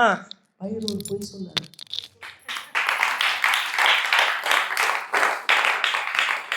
பொண்டாட்டி பொய் சொல்லுவா, அம்மா கூட பொய் சொல்லியிருக்கா, அப்பா கூட பொய் சொல்லுவாரு, பிள்ளைங்க பொய் சொல்லும், கூட பிறந்தவங்க பொய் சொல்லுவாங்க, அங்காளி பங்காளி வச்சு செய்வாங்க. பொய்யிலே பிறந்து பொய்யிலே வளர்ந்த புலவர் பெருமானெல்லாம் இருக்கிறாங்க. பொய் பொய் பொய் பொய். அந்த பொய்யில நல்ல விஷயம் இருந்தா சொல்லிக்கோங்க, வாயை திறந்தா பொய். ஆனா பைரவர்கிட்ட மட்டும் உண்மை, சத்தியம், நேர்மை, விசுவாசம். கைத்தட்டின 10 பேருக்கு நன்றி.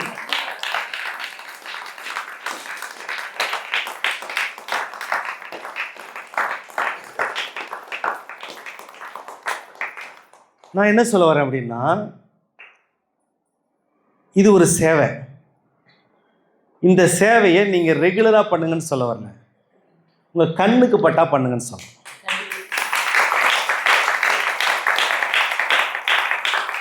உங்கள் தெருவில் மழை பெஞ்சதுன்னா, குளிர் அடித்ததுன்னா ஒரு ஓரமாக படுத்து கிடக்கும், பார்த்துருக்கீங்களா?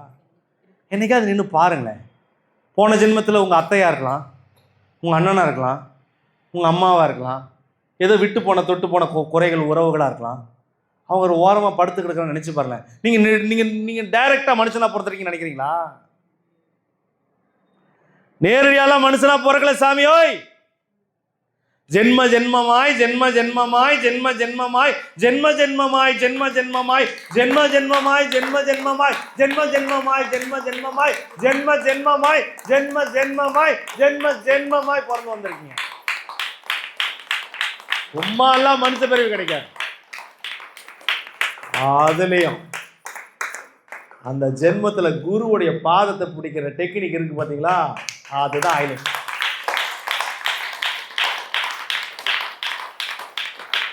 ஒரு குரு எங்க உருவாகிறார் தெரியுமா?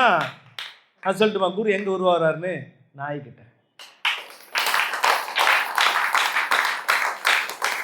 இந்த சித்தம்போக்கு சிவம்போக்கு பைரவனோட தவம்போக்கு, இந்த சித்தம்போக்கு சிவம்போக்கு பைரவனோட தவம்போக்கு. ஆமா, பைரவனுடைய தவம் போக்கு,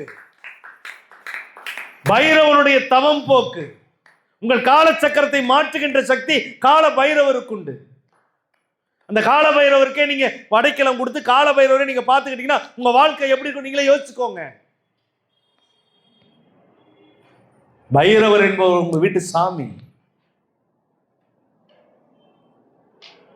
உங்கள்கிட்ட நான் கெஞ்சி கேட்டுக்கிறேன், ஒரு பிஸ்கட், ஒரு பன்னு உங்க வீட்டு பக்கத்தில் இருக்கிற பைரவருக்கு தயவுசெய்து எழுந்து போடுங்க.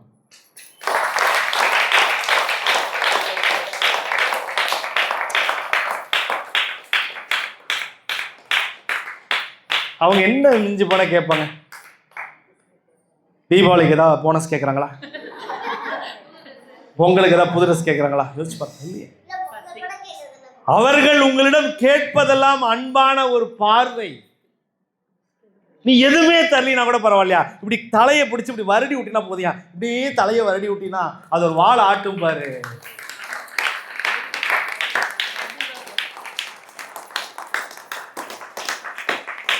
மனுஷனுடைய புத்தி ஒண்ணு, அந்த பைரவருடைய புத்தி வேறு. மனுஷன் எல்லாம் தெரிஞ்சும் தெரியாத மாதிரி நடிப்பான், ஆனா இதுக்கு எதுவுமே தெரியாம கடவுளா நம்மளை பார்ப்போம்.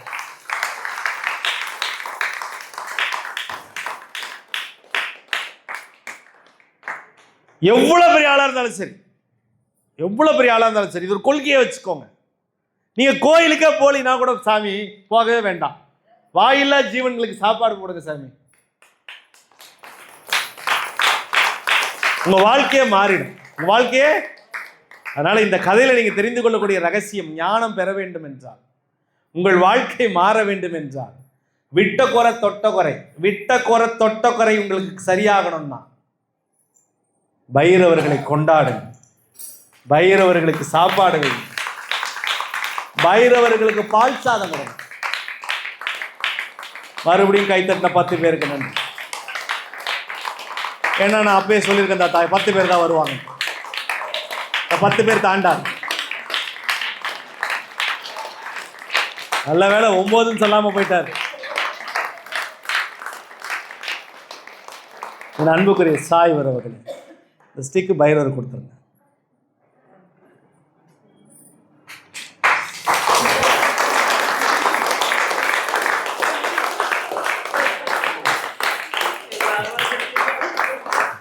இல்லம்மா ஜோப்பில் வச்சிருந்தேன், இல்லம்மா ஜோப்பில் தான்மா வச்சிருந்தேன். இல்லம்மா என் கையிலெல்லாம் வராதுமா, தானா வராதுமா, ஜோப்பில் தான்மா இருந்து எடுத்தேன். அம்மா அப்படியே சொல்லுமா, ஜோப்பில் தான்மா இருந்து எடுத்தேன் நான், ஜோப்பில் தான் இருந்துச்சு. இப்படியே நம்ம போய்க்கலாமா, இப்படியே போய்க்கலாமா? நமக்கு அற்புதங்களும் அதிசயங்களும் வேண்டாமா? நமக்கு விபூதி தான் வந்தா வரட்டும், வராட்டி போகட்டுமா? நான் கையில் எடுத்து கொடுத்தா விபூதிமா, சரியாம்மா? சந்தனத்தை கையில் எடுத்து கொடுத்தா சந்தனமா, குங்குமத்தை எடுத்து கொடுத்தா குங்குமமா, கையில் எடுத்து கொடுத்தா பாபா கொடுத்தாருமா, சரியாம்மா? பாபா கொடுத்தாரு, நான் கொடுக்க சொல்கிறேம்மா, புரியுதாம்மா? விபூதியெல்லாம் கொட்ட வேண்டாம், சந்தனமெல்லாம் கொட்ட வேண்டாம், குங்குமெல்லாம் இங்கே கொட்ட வேண்டாம், அன்பு கொட்டுட்டோம், அன்பு கொட்டுட்டான். நானே இன்னைக்கு காலையில் ஒரே அழுகை என்னால் கண்ட்ரோல் பண்ணவே முடியல. எங்கள் வீட்டில் எப்போவுமே இது சொல்லிட்டு கட் பண்ணிக்கோங்க, இது நான் சொல்லி முடிச்சது சொல்லும்போது. ஏன்னா இது இந்த பைரவர் கதை ஏன் வந்துச்சு நான் சொல்லிடுறேன். நான் எங்கள் வீட்டில் எப்போவுமே என்னுடைய தெருவில் நான் இருக்கிற இடத்துல எப்போவுமே ஒரு 15 பைரவர் எங்கள் வீட்டுக்கு வந்துடுவாங்க. வாசல் எங்கள் வீட்டுக்குள்ளே ஒரு பைரவர் இருக்கிறார். தான் இங்கே ஒரு அண்ணங்காரன் ஒருத்தன் இங்கே இருக்கிறான், தம்பி அங்கே இருக்கிறான், எங்கள் வீட்டில் இருக்கிறான். இவர் பேர் பவர், அவர் பேர் ஜாக்கி. அதனால் அவர் வந்து ரொம்ப சுட்டி. அதனால் அவருக்கு பிஸ்கெட்டு, அவருக்கு தேவையானதெல்லாம் எப்பயுமே வச்சுருப்பேன். எப்பயுமே தெரியும், எங்கள் நைனா வரும்போதோ இல்லை வாகன ஓட்டியாக இருக்கக்கூடிய எங்களுடைய டிரைவர் வரும்போதோ பார்ப்பார். ஒரு 10 பைரவராட்சி இருப்பாங்க, பிஸ்கெட்லாம் எடுத்து போடுவோம். பிஸ்கெட் பேக்கெட் வாங்கிட்டு வருவார் அடிக்கடி, எங்கள் நைனா வாங்கி கொடுப்பாரு. அந்த பிஸ்கெட் பேக்கெட் போடும்போது எங்கள் வீட்டில் எப்போவுமே வெளியே வாசலில் தான், உள்ளே வர மாட்டாங்க. வாசலில் இருந்து எல்லாருமே வந்து கொஞ்சிட்டு தான் போவாங்க. என்ன உள்ளே போகும்போது எல்லோரும் போடுவோம். எல்லாம் அதை பார்த்தீங்கன்னா எல்லாம் இப்போ இருப்பாங்க. இப்போ நான் வியாழக்கிழமை நைட்டு போகிறேன் பாருங்களேன், இப்பயும் 10 பேர் இருப்பாங்க, 10-15 பேர் இருப்பாங்க, 15 பேர் இருப்பாங்க உருப்படி அந்த தெருவில். அப்போ எப்படி இருப்பாங்க? ஆனால் நம்ம வீட்டில் தான் இருப்பாங்க.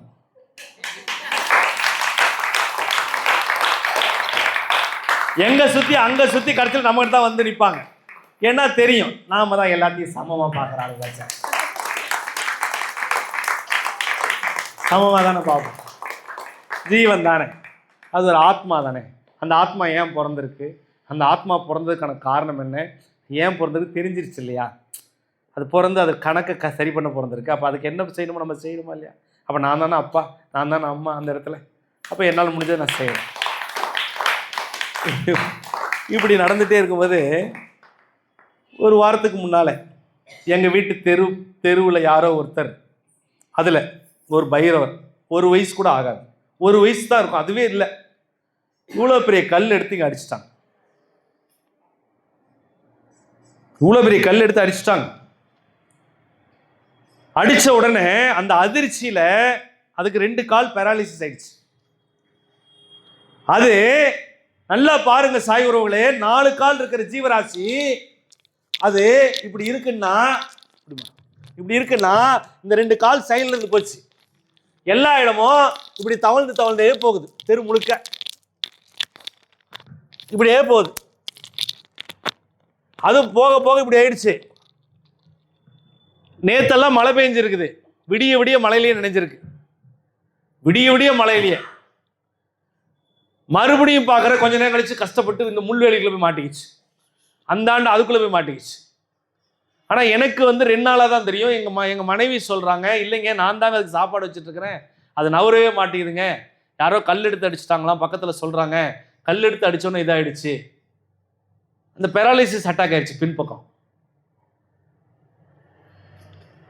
அதை நான் போய் பார்க்குறேன் சாய்.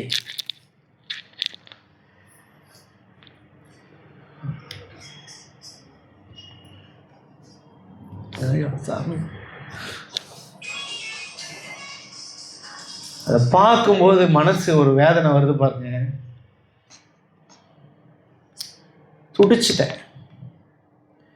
பாபா காலில் இருந்து சொல்லிக்கிட்டே இருக்கார், அதை காப்பாத்து காப்பாத்து காப்பாத்துன்னு, காப்பாத்து காப்பாத்துன்னு பாபா சொல்லிக்கிட்டே இருக்கிறார்.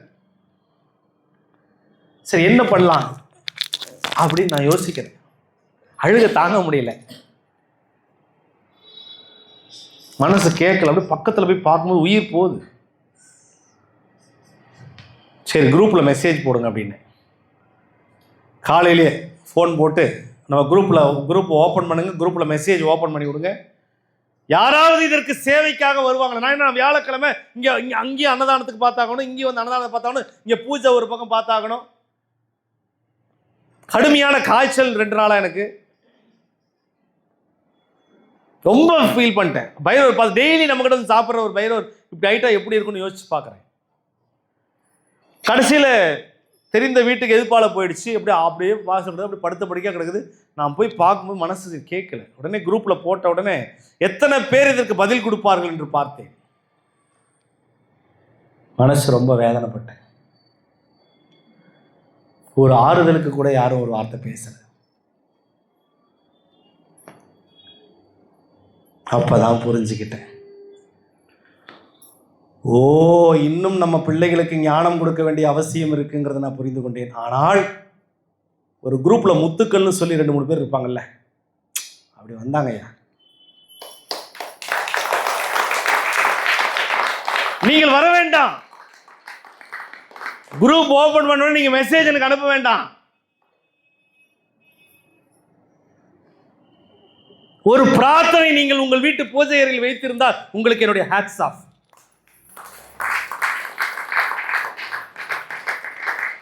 ஆனா சொன்ன மறுகணம் வந்தாங்கய்யா. எங்க நைனா உடம்பு சரியில்லைனாலும் நான் கிளம்பி வரேன் சாயப்பா அப்படின்னு சொல்லிட்டு காலையில் எந்திரிச்ச உடனே விஷயம் கேள்விப்பட்ட உடனே கிளம்பி வந்தார். கூடவே நம்ம செல்லதுரையை கூப்பிட்ட உடனே செல்லதுரை ஓடி வந்துட்டார். அங்கே வந்து அந்த பைரவர் எடுக்க வரான், பைரவர் கடிக்க வரான். ஆனால் பயந்துக்குவான் இல்லையா, அந்த பைரவர் கடிக்க வரான். உடனே அந்த பைரவர் எடுக்கிறதுக்கு முன்னால் அன்புக்குரிய சாய் கிருஷ்ணாவுடைய அப்பா ஃபோன் பண்ணி, நான் இப்போ எங்கே வரட்டும் என்ன பண்ணிட்டு கேட்குறாரு. மனசு உண்மையாக நெகிழ்ந்து போச்சு. உங்கள் வாய்ஸை கேட்டேன், எனக்கு ஒரு மாதிரி ஏதோ பண்ணுது, நான் எங்கே வரட்டும் சொல்லுங்கள் அப்படின்னு கேட்குறாரு. சரி நான் ஃபோன் பண்ணுறேன், வந்துருங்க, நான் சொல்கிற இடத்துக்கு வந்துருங்க. அப்புறம் ராமகிருஷ்ணா பார்க் வாங்க அப்படின்ட்டேன், அந்த பெட் கிளினிக் வாங்க அப்படின்னு சொல்லிட்டேன்.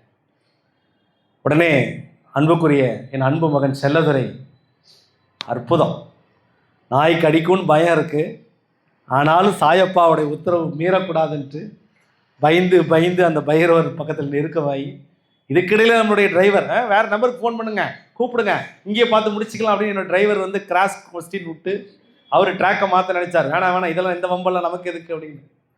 ஆனால் அவருக்கு தெரியல, அவர் குழந்தை வாகன ஓட்டி வண்டி ஓட்டுறது பைரவருடைய அருளாலை என்பது அவருக்கு தெரியவில்லை. சரி, அறியாமல் இருக்கிறாங்க ஆன்மீகத்தில். தூக்குறோம், அதை காப்பாற்றுறோம், முடிவு எடுக்கிறோம்.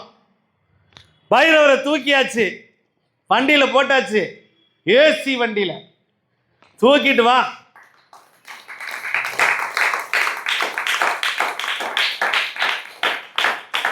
நேராக தூக்கிட்டு வந்தோம், ஹாஸ்பிட்டலில் விட்டோம். என்ன சொன்னாங்கன்னு நான் சொல்ல மாட்டேன், ஆனால் அந்த பைரவர் காப்பாற்றப்பட வேண்டும். அந்த பைரவருக்கு மாத்திரை மருந்து எல்லாம் கொடுத்தாச்சு. ஆனால் அந்த பைரவரை யாராவது பார்த்துக்கணும். இப்போ அங்கே வைக்க முடியாது, அங்கே வைக்க முடியாது. அதுக்கு ஒரு முத்து கடவுள் அனுப்புவார் இல்லையா, அதுக்கு ஒரு முத்து அனுப்புனார் ஞானசேகர்.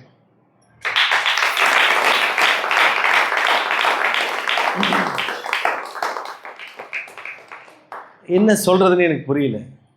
அவங்களுடைய மனைவி அதுக்கு துணையா இருந்தாங்க. வந்துட்டார், வண்டி எடுத்துட்டு உடனே வந்துட்டார்.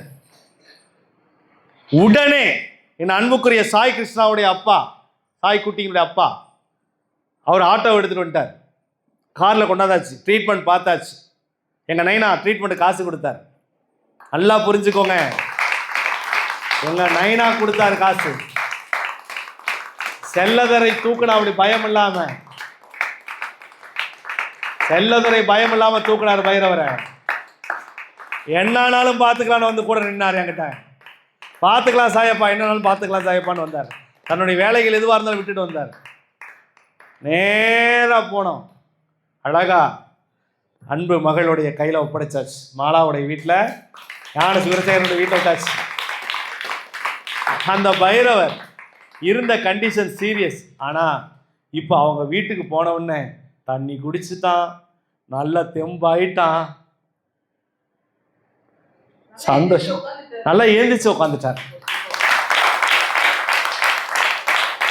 வாங்கம்மா வாங்க.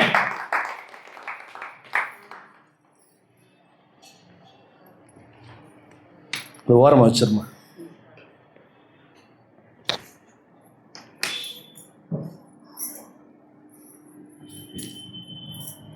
நீங்கள் சொல்லுங்கள் சார், எப்படி இருந்தது அந்த பைரவர்? ரொம்ப சீரியஸான கண்டிஷன் இருந்துச்சு. தூக்க கூட முடியாத அளவு, தூக்கினாவே அதுக்கு வலி இருக்குது. ரொம்ப அதனால் முடியலை. டாக்டருக்கு ஒரு மாதிரி தான் சொன்னார். இருந்தாலும் நம்பிக்கையோட தூக்கிட்டு வந்து சரி பார்த்துக்கலாம். அப்பயே எனக்கு ஒரு சின்ன டவுட்டாக தான் இருந்துச்சு, எடுக்கலாமா வேண்டாமா, என்னடா பண்ணுறது, கண்டிஷன் வேறு இப்படி இருக்கேன்ட்டு. ஃபஸ்ட்டு மெசேஜ் பார்க்கும்போது கல்லடி பட்டுருக்குன்னாங்க. சரி பண்ணி நம்ம எடுத்து பார்த்துக்கலாம், ஒன்றும் பிரச்சனை இல்லைன்னு. ஆனால் அங்கே போனோன்னே கண்டிஷன் ரொம்ப இதாக இருக்கிறத பார்த்தா எடுக்கலாமா வேண்டாமா அப்படின்னு சந்தேகம் இருந்துச்சு. புதுசாக எடுங்க பார்த்துக்குங்கன்னாரு. சரி நான் எடுத்துகிட்டு வந்து பார்த்துட்டேன். வீட்டுக்கு வந்தோடனே எனக்கு இப்போ கொஞ்சம் திரும்ப வந்துருச்சு. சாயந்தரம் ஆவாத எனக்கு கொஞ்சம் திரும்ப வந்துச்சு. இதுக்கு மேலே நம்மளால் பார்த்துக்கலாம், நாமளே பார்த்துக்கலாங்கிற அளவுக்கு திரும்ப வந்துருச்சு. அது வரைக்கும் மத்தியான வரைக்கும் டவுட்டாக தான் இருந்துச்சு எனக்கே, நம்மளால் முடியுமா முடியாதான்ட்டு. சாயந்தரத்துக்கு மேலே ஒரு தண்ணி குடிச்சு எல்லாம் செடியும் போது நமக்கு ஒரு நம்பிக்கை வந்துச்சு, நம்மளால கண்டிப்பாக முடியும் அப்படின்ட்டு. நல்ல சார். அதாவது டாக்டர் சொன்னதை அதை நம்ம மறந்துடணும். ஏன்னா அந்த அளவுக்கு அது மாறிடுச்சு. இப்போ எனக்கு நம்பிக்கை இருக்கு அவர் நல்லா இருந்து நடப்பாருன்ட்டு. டாக்டர் சொன்னது அப்படியே ஆப்போசிட்டே நடக்கும். நல்லா குணமாயிடுவாரு. இப்போ எந்திரிச்சு நல்லாவே உட்காந்துட்டு சுற்றி என்னடா புதுசாக இருக்குன்னு இடம் நல்லா பார்த்தாரு. வந்த உடனே ஒரு 2 மணி நேரம் எந்திரிக்கவே இல்லை, கண்ணே திறக்கல, தூங்கிட்டே தான் இருந்தார். அப்புறம் கொஞ்சம் 6 மணிக்கு நம்ம இவர் சாமி கும்பிட்டு ஆர்த்தி கட்டினாரு. 5:30 மணி இருக்கும். அப்புறம் தான் எந்திரிச்சு நல்லா உட்காந்து தண்ணி குடிச்சாரு, பிஸ்கட் சாப்பிட்டாரு. இப்போ நல்லா இருக்காரு. அது பார்த்துட்டு தான் நான் சாமி கும்பிட்டு பாபா கிட்ட சொல்லிட்டு தான் நான் வந்தேன். நீங்கள் யோசிச்சு பாருங்களேன், ஒரு ரோட்டில் யாரோ ஒருத்தர் கல் எடுத்து அடித்து அது சீரியஸ் ஆகி உயிர் போகிற கண்டிஷனில் இருந்து அதை மறுபடியும் மீட்டெடுத்து, நான் இவங்ககிட்ட சொல்லியிருக்கேன் 1 வாரம் மட்டும் வச்சுக்கோங்க, மீதி அதுக்கு என்ன ரெக்கவர் பண்ணமோ அது மாற்று வழி ஏற்பாடு பண்ணுறேன்னு சொல்லியிருந்தாலும் பரவாயில்லப்பா, இங்கே வந்தோன்னு ஒரு வார்த்தை பரவாயில்லப்பா எங்ககிட்டயே இருந்தாலும் இருக்கட்டும்ப்பா நான் பார்த்துக்கிறேன்னு சொல்லும்போது அந்த இடத்துல நான் மாலாவை அந்த பைரவருடைய ஒரு அம்மாவாக தான் நான் பார்த்தேன். நீங்கள் புரியுதுங்களா? பாபா எங்கே யாருடைய இடத்துல யாரை சேர்த்தணுமோ அந்த இடத்துல சேர்த்துவார். உங்களுக்கு இந்த பதிவு நான் ஏன் தெரியுமா இவங்களை காமிச்சேன்? இவர்கள் பேசுவதை பார்த்தாவது உலகத்தில் எங்கோ ஒரு மூலையில் இருக்கிற மற்றும் ஒரு கணவன் மனைவி நாம கூட இந்த மாதிரி செய்யலாம் நினைச்சா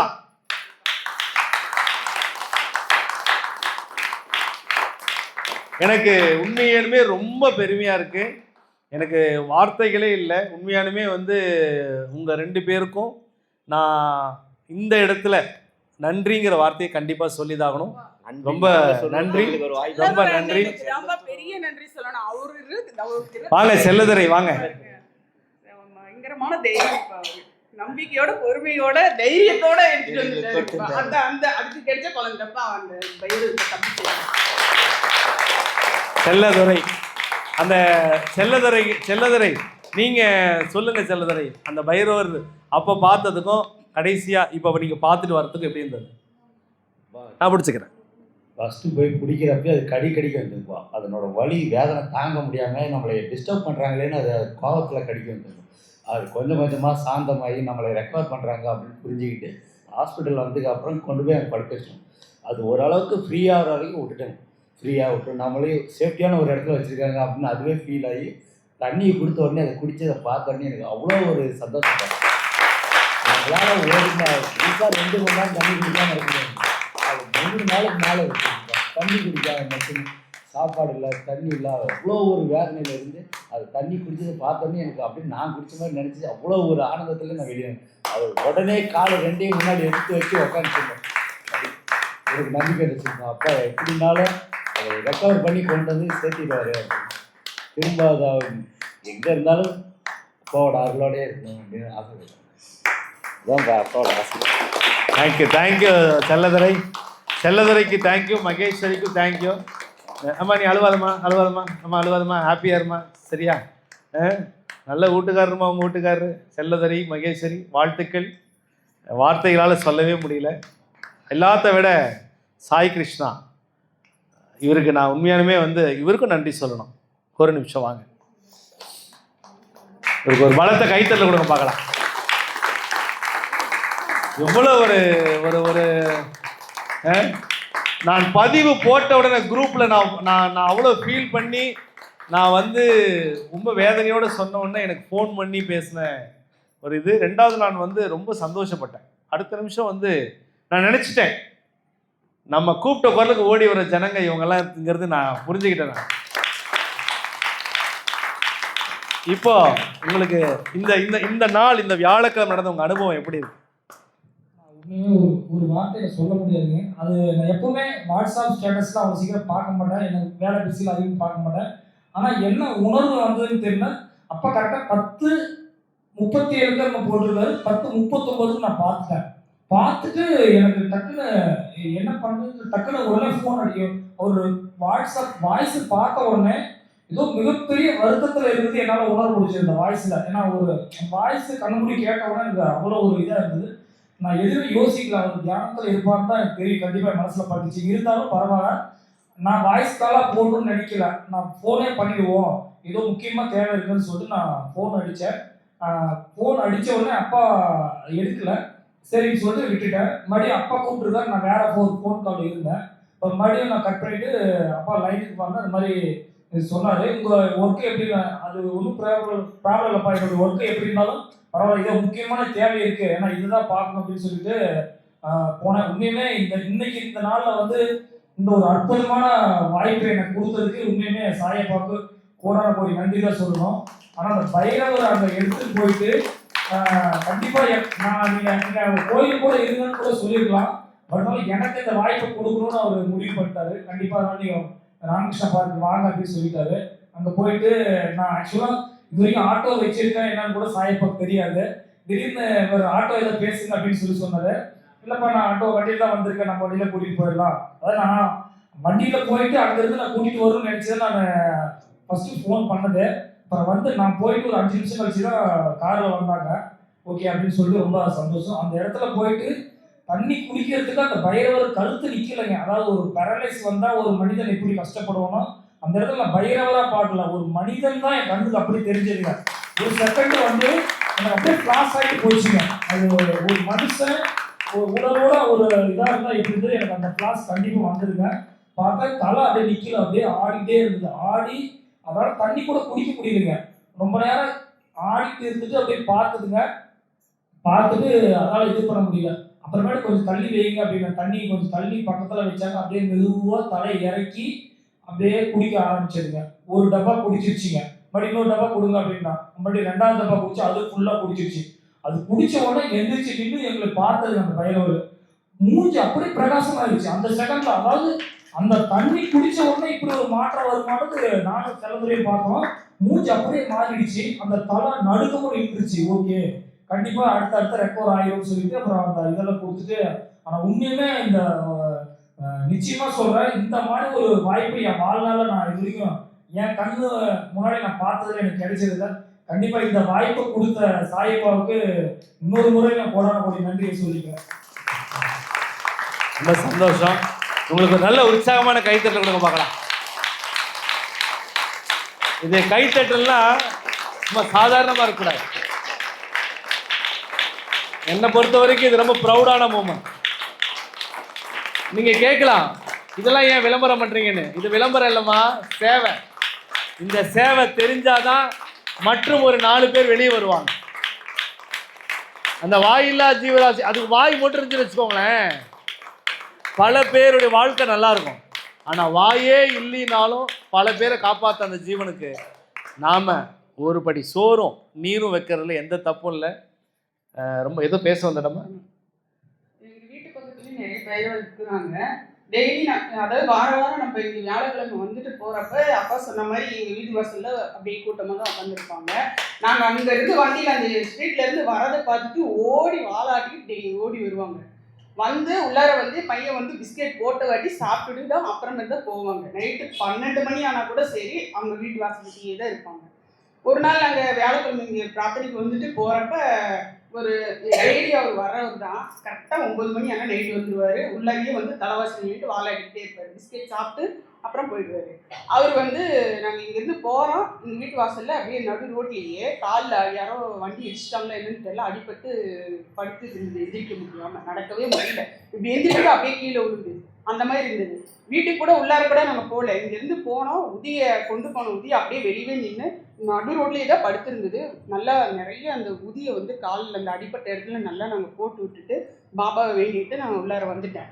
வந்ததுக்கப்புறம் அடுத்த நாள் பார்க்குறேன் நல்லா எதிர்ச்சி துள்ளி போடுது. அவ்வளோ மனசார நம்ம வேண்டிட்டு போகிறப்ப பயங்கர அப்படி இருக்கிறப்ப மனுஷங்களுக்கு எப்படி இருக்கும்னு நினைப்பாரு. இவங்களுக்கு நிச்சயமாக ஒரு ஞானத்துக்கு பாபாவுடைய ஆசீர்வாதமாக இந்த செயல் செய்தது அவங்க சேவைக்காக பாபாவுடைய பரிசு ஒன்று கொடுக்கணும்னு ஆசைப்பட்றேன். கொடுக்கலாமா?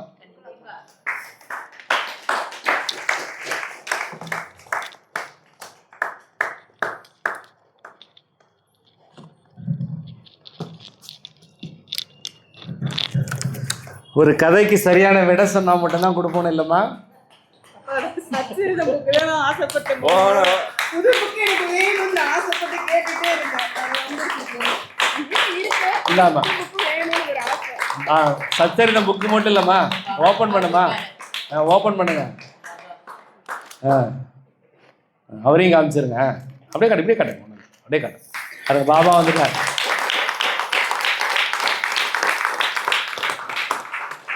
அதே மாதிரி சாய் கிருஷ்ணா வாங்க, குட்டீஸு வாங்க, 2 பேரும் சாய் அம்மா வாங்க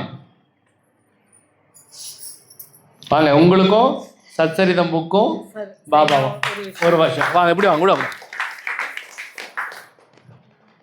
சாய்ரா, இன்னைக்கு பார்த்தீங்கன்னா நாங்கள் ஒரு கேஸ் அட்டன் பண்ண போக வேண்டிய டைம் தான் பிரபு இங்கே போயிட்டாங்க. ஸோ நான் திரவிட கூட கோச்சிட்டேன். இப்படி கமிட்மெண்ட் கொடுத்துட்டு நீங்கள் வரலைன்னா எனக்கு எப்படி போக முடியும்? நான் நாமக்கல்னால் ஃபுல்லாக ரவுண்ட் பண்ணுவேன் வண்டியில். சேலம் நான் எங்கேயுமே வீட்டிலேருந்து வந்தால் வண்டியில் வருவோம், போயிடுவோம், ரோடே தெரியாது. ஆனாலும் இன்னைக்கு அந்த கேஸ் அட்டன் பண்ண நான் ஃபஸ்ட் டைம் வந்து சேலத்தில் 2 வீலரில் ட்ராவல். ஆனால் பிரபுக்கு பஸ் ஏறி போகிறேன்னு சொல்லிட்டோம். 2 பேர் போகிறோம், பாதிக்கு மேலே பஸ்ஸில் போயிடுறோம். ஸ்டாண்டில் போட்டேன். அவங்க என்ன சொல்லிட்டாங்க, பஸ் ஏறி இறங்கினா டைம் ஆகிடும், நம்ம வண்டியிலே போயிடலான்ட்டாங்க. வண்டியிலே போயிட்டோம். இப்போது நம்ம சாய்க்கு நடந்த அதே இன்சிடெண்ட்டில் நான் அட்டன் பண்ண போன கேஸ், அவங்களுக்கு அதே பெரலிஸ்டம் ப்ராப்ளமே. ஸோ எனக்கு சொன்ன ஷாக் ஆகிடுச்சு. நாம் அங்கே என்ன அட்டன் பண்ணிட்டு இருந்தோமோ அதுதான் இங்கே பிரபு செஞ்சுட்டு இருந்திருக்கான்றப்போ சாய் 2 பக்கமே எங்களை சர்வீஸ் பண்ண வச்சு. சாய்க்கு வந்து ஒரே பயம், சேலத்தில் எங்கேயுமே வண்டியில் போனதில்லை, அதுவும் இன்னொருத்தர் கூட்டிகிட்டு வேற நான் போகிறேன். அப்போது டைமில் வரணும், ரூட் தெரியாமல் எங்கேயும் போயிடக்கூடாதுன்னு கன்வியூஸ் பண்ணிகிட்டே இருந்தாங்க. ஆனால் நான் இன்றைக்கி இங்கே வரது மிஸ் ஆகிடும்னு நினச்சேன். ஏன்னா எனக்கு ரூட் தெரியாது, நாம் ட்ராவலில் போகிறோம், அங்கே எப்படி வரக்க முடியும் என்னன்னு தெரியாது. எல்லாருக்கும் கரெக்டாக முடிச்சு ஆரத்தி ஸ்டார்ட் ஆகிறதுக்குள்ளே என்னை எங்கேயும் கூட்டிகிட்டு வந்தேன். ஸோ எல்லாம் சாயோட ரொம்ப மெட்டிங் இருந்தால் மட்டுமே நடக்கும். வாழப்பாடி வரைக்கும் 2 வீலரில் போயிருக்காங்க. தெரியாது. இல்லை, நீங்கள் ஒரு விஷயம் சூட்சமாக புரிஞ்சுக்கிட்டீங்களா? இந்த பைரவருக்கு கல்லில் அடிபட்டதுனால பெராலிசிஸ் அட்டாக் ஆகிடுச்சு. ஆனால் இவங்க பேஷண்ட்டை சரி பண்ண போன அவங்களுக்கும் பெராலிசிஸ். ஆனால் அவரும் கோயில் சிலை செய்கிறவர், கல்லில் தான் தொழிலே பண்ணிட்டு இருக்காரு. அவரோட தொழிலே கல்லு தான். ஸோ என்னால் எப்படி கோயின்சிடென்ட் ரெண்டு பேரும் ஒரே சர்வீஸ் மாதிரி. ஆக்சுவலாக இவங்க தெரியுது எங்கே போனாங்கன்னு தெரியாது. இப்போ சொல்லி தான் எனக்கு தெரியும். புரிஞ்சுக்கிட்டீங்களா? நாங்க உங்கள் குடும்பத்துக்கு சாய் சச்சரிதமும் பாபாவும் ஓப்பன் பண்ணுங்க. பரவாயில்ல ரெண்டு ஒரு வீட்டுக்கு தானே வரப்போகுது. சுவாமி தானே வர்றாரு. நான் ஆசைப்பட்ட மஞ்சள் கலர். நான் ஆசைப்பட்ட மஞ்சள் கலர் பாபாவா? Super super. ஒரு கிளாப் பண்ணுங்க பார்க்கலாம் உங்களுக்கு. ரொம்ப சந்தோஷம் ரொம்ப சந்தோஷம். உட்காந்துக்கோங்க, நீங்கள் உட்காந்துக்கோங்க சாய். ரொம்ப மகிழ்ச்சி. அம்மாடி மாலா, தேங்க்யூடா மாலா, நீ நல்லா இருக்கணும் சாமி. அந்த பைரவருக்கு உண்டான மெடிசன் அதை பார்த்துக்கிறது எல்லாமே கண்டிப்பாக அரேஞ்ச் பண்ணி தரேன்டம்மா. ஓகேவா? வாழ்த்துக்கள் ராமா. உட்காருங்க. செல்லதுரை வாங்க. மகேஸ்வரி வா. அப்புறம் உங்களுக்கு வேணாமா? வேணாம்னா நான் எடுத்துகிட்டு போகிறேன். மருந்து கொடுக்குறப்ப குழந்தைங்க பால் குடிக்கிற மாதிரி சங்கடையில் அது அந்த விட்டு நான் பிடிச்சிக்கிறேன். அந்த பைரவருக்கு சிரஞ்சில் தான் மருந்து கொடுத்தோம். அவர் குழந்தைக்கு சங்கடையில் எப்படி பால் பருக்குவாங்களோ அது மாதிரி கொடுக்குற மாதிரி அது அவ்வளோ சாந்தமாக குடிச்சதுப்பா. அதாவது அந்த தாகத்தை மருந்தாக எடுத்து அவருக்கு சரியாயிருக்கு. அந்த தாகத்தையும் அந்த மருந்து தான் போய் சரி பண்ணி உட்கார வச்சுருக்காங்க. அது அப்படியே இந்த பார்க்க அவ்வளோ இருக்குது.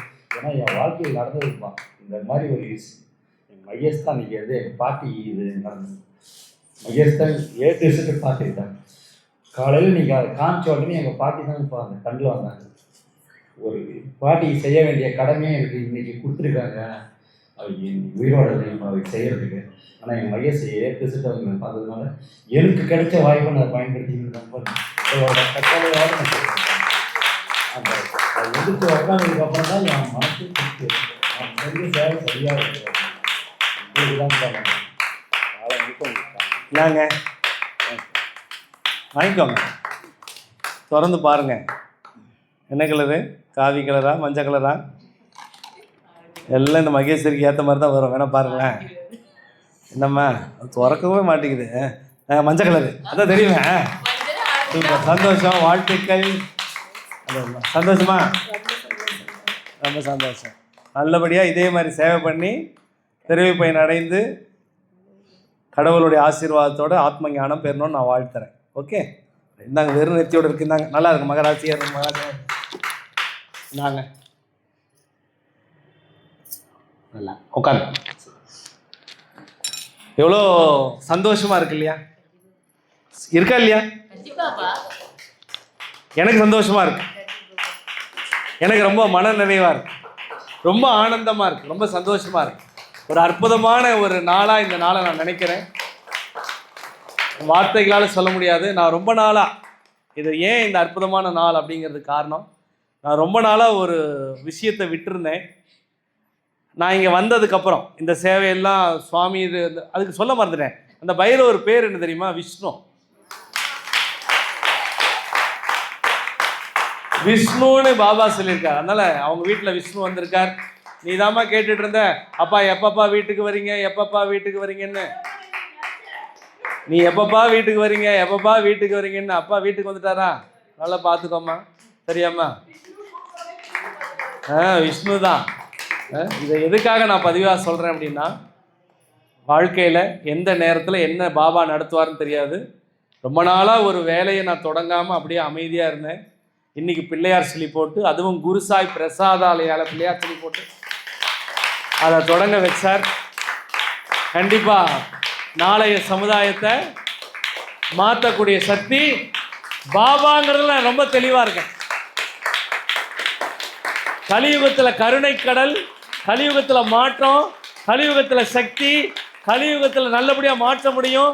எல்லா தீயவர்களையும் கூட நல்லவர்களாக மாற்றக்கூடிய சக்தி நம்ம பாபாவுக்கு உண்டு அப்படிங்கிற நான் தீர்க்கமாக நம்புறேன்னு சொல்லிட்டு அற்புதமான இந்த பதிவை நான் கொடுத்ததுல ரொம்ப சந்தோஷமாக அடைகிறேன். அன்பு காட்டுவதில் அல்லாவாக, இரக்கம் காட்டுவதில் இயேசுவாக, உண்மையாக இருப்பதில் ஒரு இந்துவாக, மொத்தத்தில் உங்கள் வீட்டு சேவகனாக இந்த குரு சாய்ராம் என்றைக்கு இருப்பேன்னு சொல்லிட்டு இந்த பதிவை மன நிறைவோடு முடிச்சுக்கிறேன். கண்டிப்பாக பார்த்துட்டு இருக்கிறவங்களுக்கும் அந்த மன நிறைவு இருக்குன்னு சொல்லிட்டு இந்த பதிவு பார்த்துட்டு இருக்கிற ஒவ்வொருத்தருக்கும் நாங்கள் நிறைய நமஸ்காரத்தை சொல்லிக்க ஆசைப்படுறோம். ஏன்னா இந்த பதிவுக்கு அப்புறம் நீங்கள் நிறைய ஜீவன்களை காப்பாற்ற போகிறீங்க. உங்களுக்கும் கோடான கோடி நன்றியை குரு சாய்ராம் தெரிவிச்சுக்கிறேன். Thank you very much.